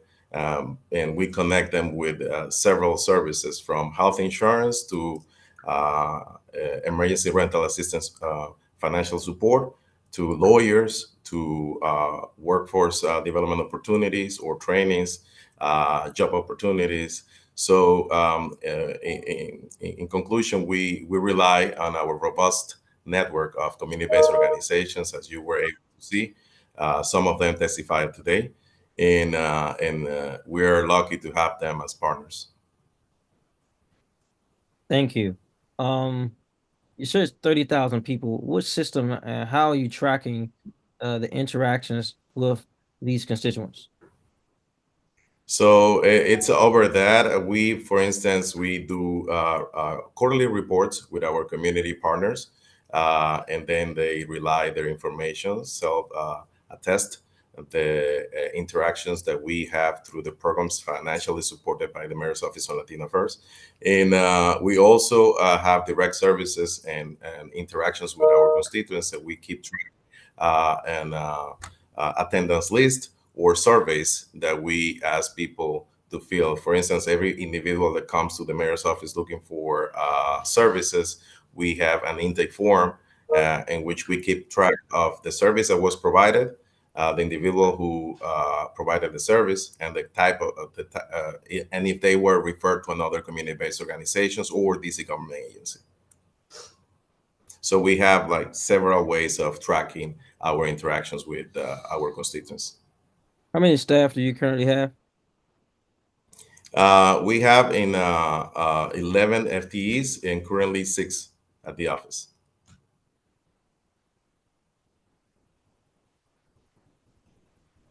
Where are your other staff housed?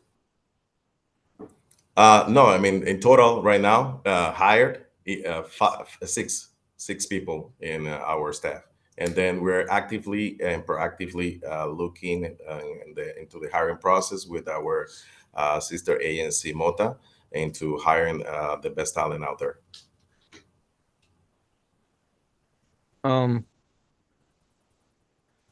I did want to ask about this. I heard this recurring theme.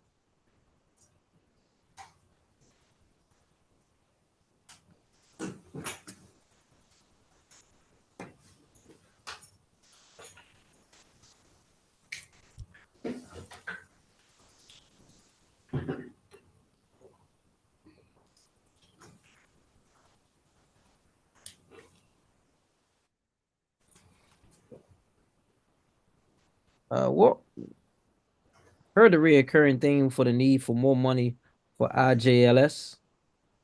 And I guess the magic number is 7 million. I don't know what the number is now, and I saw something had 3 million. Let me see what I read, trying to figure out what it was. I saw 3.4 million that was dispersed for 24 grantees. Then staff and I saw in community partnerships there's 5.1 million. So can you speak to the accuracy of that particular funding source? Yeah, generally speaking, we have $3.5 million that is allocated towards the Immigrant Justice Legal Services Grant every year. And for the Latino Community Development Grant, which focus on delivering community services other than legal services like after-school programs or health and human services in general. That has a little over $1.5 million, and I can relate to you after the hearing the exact number. But it's divided in those two buckets: Immigrant Justice Legal Services Grant and Latino Community. And right now we have, I believe, around 96 grantees, organizations that are working with us throughout the district in Ward 7, 8, and all over the district. And how does one learn about and get access to those grants? So we do have a very robust grant process. We issue a notice of funding availability every year, which is published in the Grants Clearinghouse, funding alerts, website, social media, and through our community networks. And people learn about these grants opportunity. Then we do issue a request for application, and individuals submit their applications, which are reviewed by external reviewers and internal reviewers, and then qualify based on their ability to fulfill the needs of our communities and the needs of the initiatives of Mayor Bowser and other DC government agencies. Thank you for that, because we've heard extensive testimony have been, and as you know, we have been trying to get the budget over. That's a well-rounded budget. I still have some restraints for some of the areas in the budget I feel like we need to fix. But the growing concern and growing need is not measuring up with the amount of money. And I believe last year we had a $19.7 billion budget. This year we have a $20 billion budget.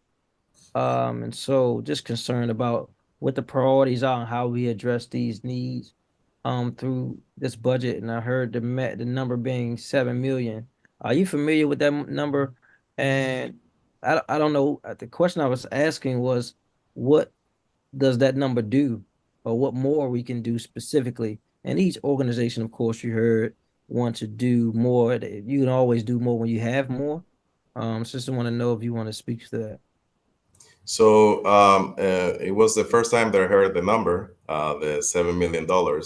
And I believe that it might come from the need of trying to do more. We can always do more if we have more, of course, but the reality that we have is like a reality of constraint, and we have to make decisions that are aligned with that to be fiscally responsible, while taking under consideration the needs of the community and how to approach them in a human way, delivering the services that people need. Got it. Yeah. Did want to ask you about the Jose Ortiz Ambassadors Program and those costs associated with that.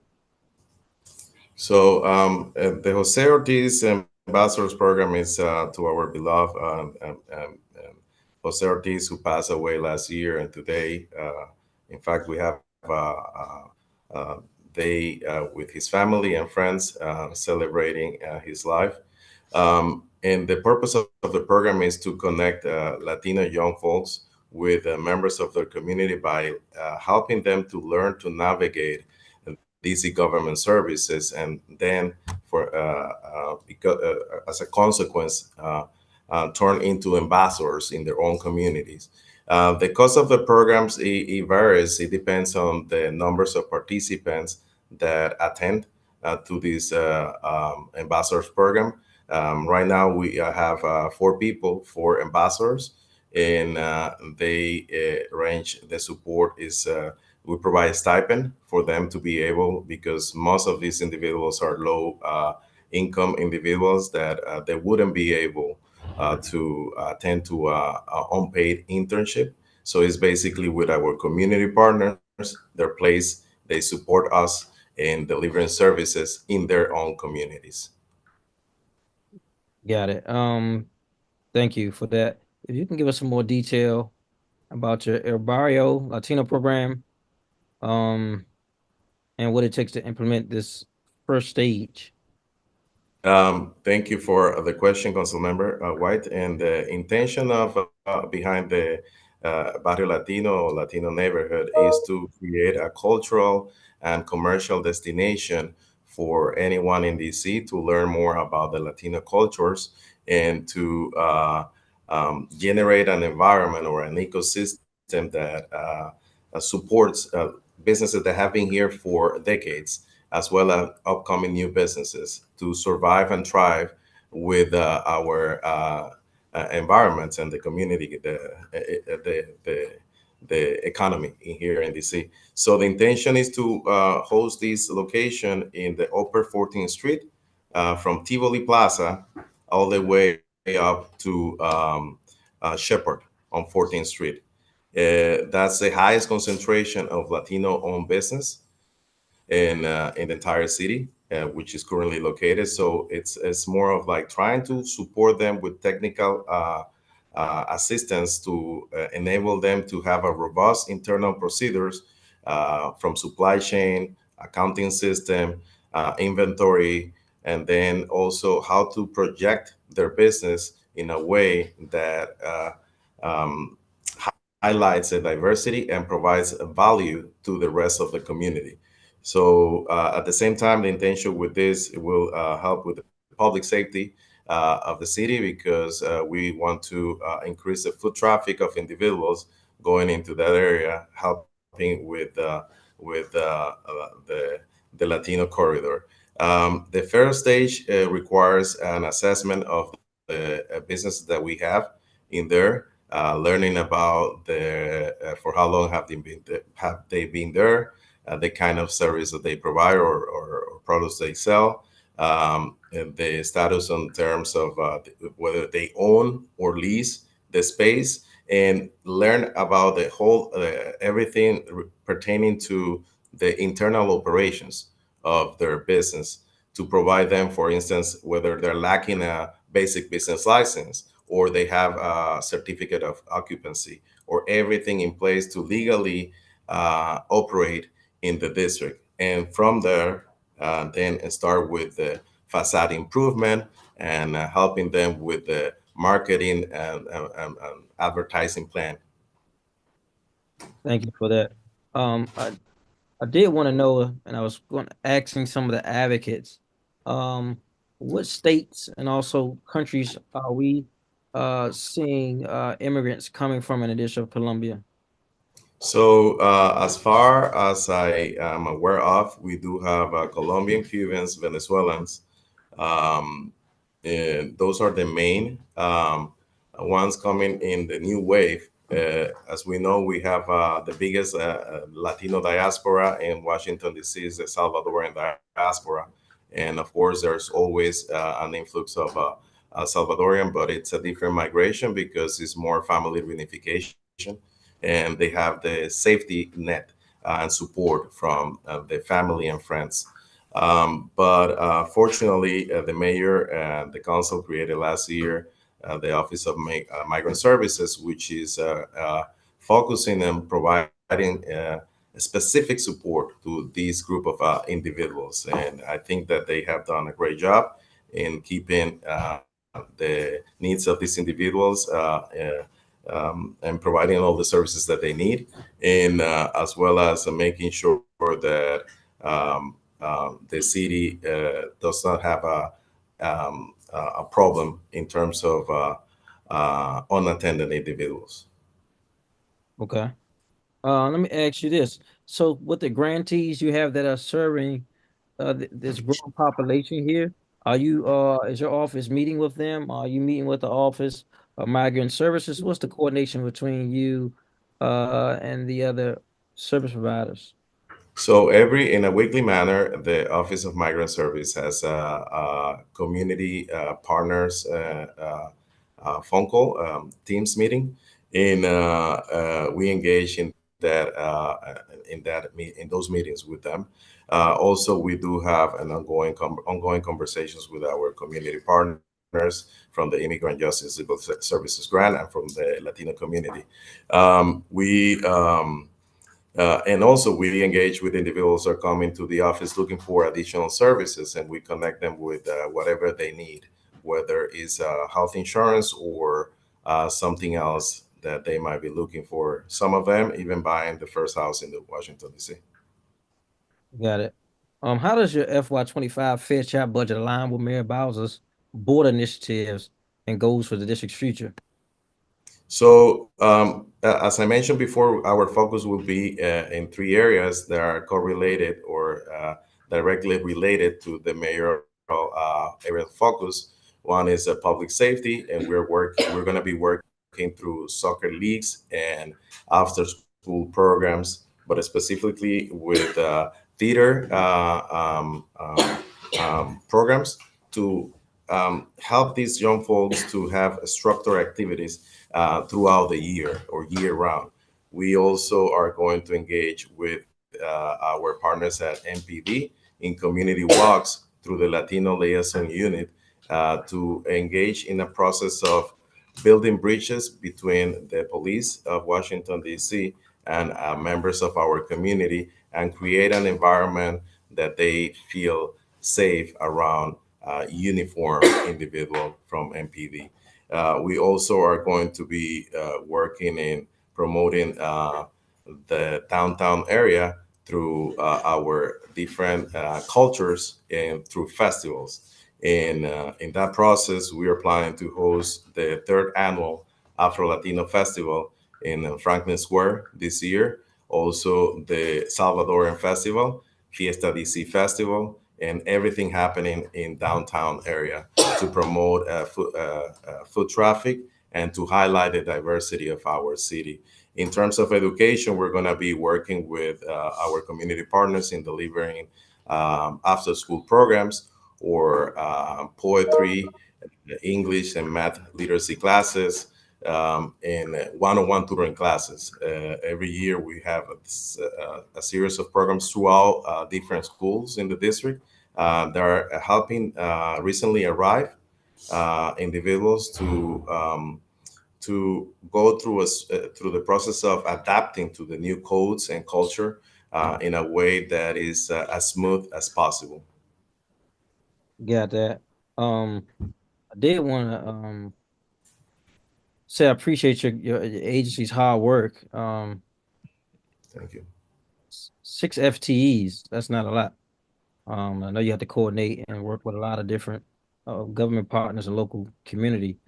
Even through the whole grant process is a lot to do as well. I want to thank you, Director, for your responses here and also in writing to the committee. And want to thank you and your staff and the mayor's office for assisting us with serving the residents in the District of Columbia. As a final note to this hearing, you have any final comments, Director? I would like to thank you for your leadership and for your support to the Office on Latino Affairs throughout these years. Thank you for that. Okay, anytime, all the time. As a final note to this hearing, if anyone cannot testify but would like to submit written testimony, you can submit it to the official record online by going to dccouncil.gov and clicking the submit testimony button at the top right-hand corner. The official record will close May the 9th, 2024 at 6:00 p.m. This is the final budget hearing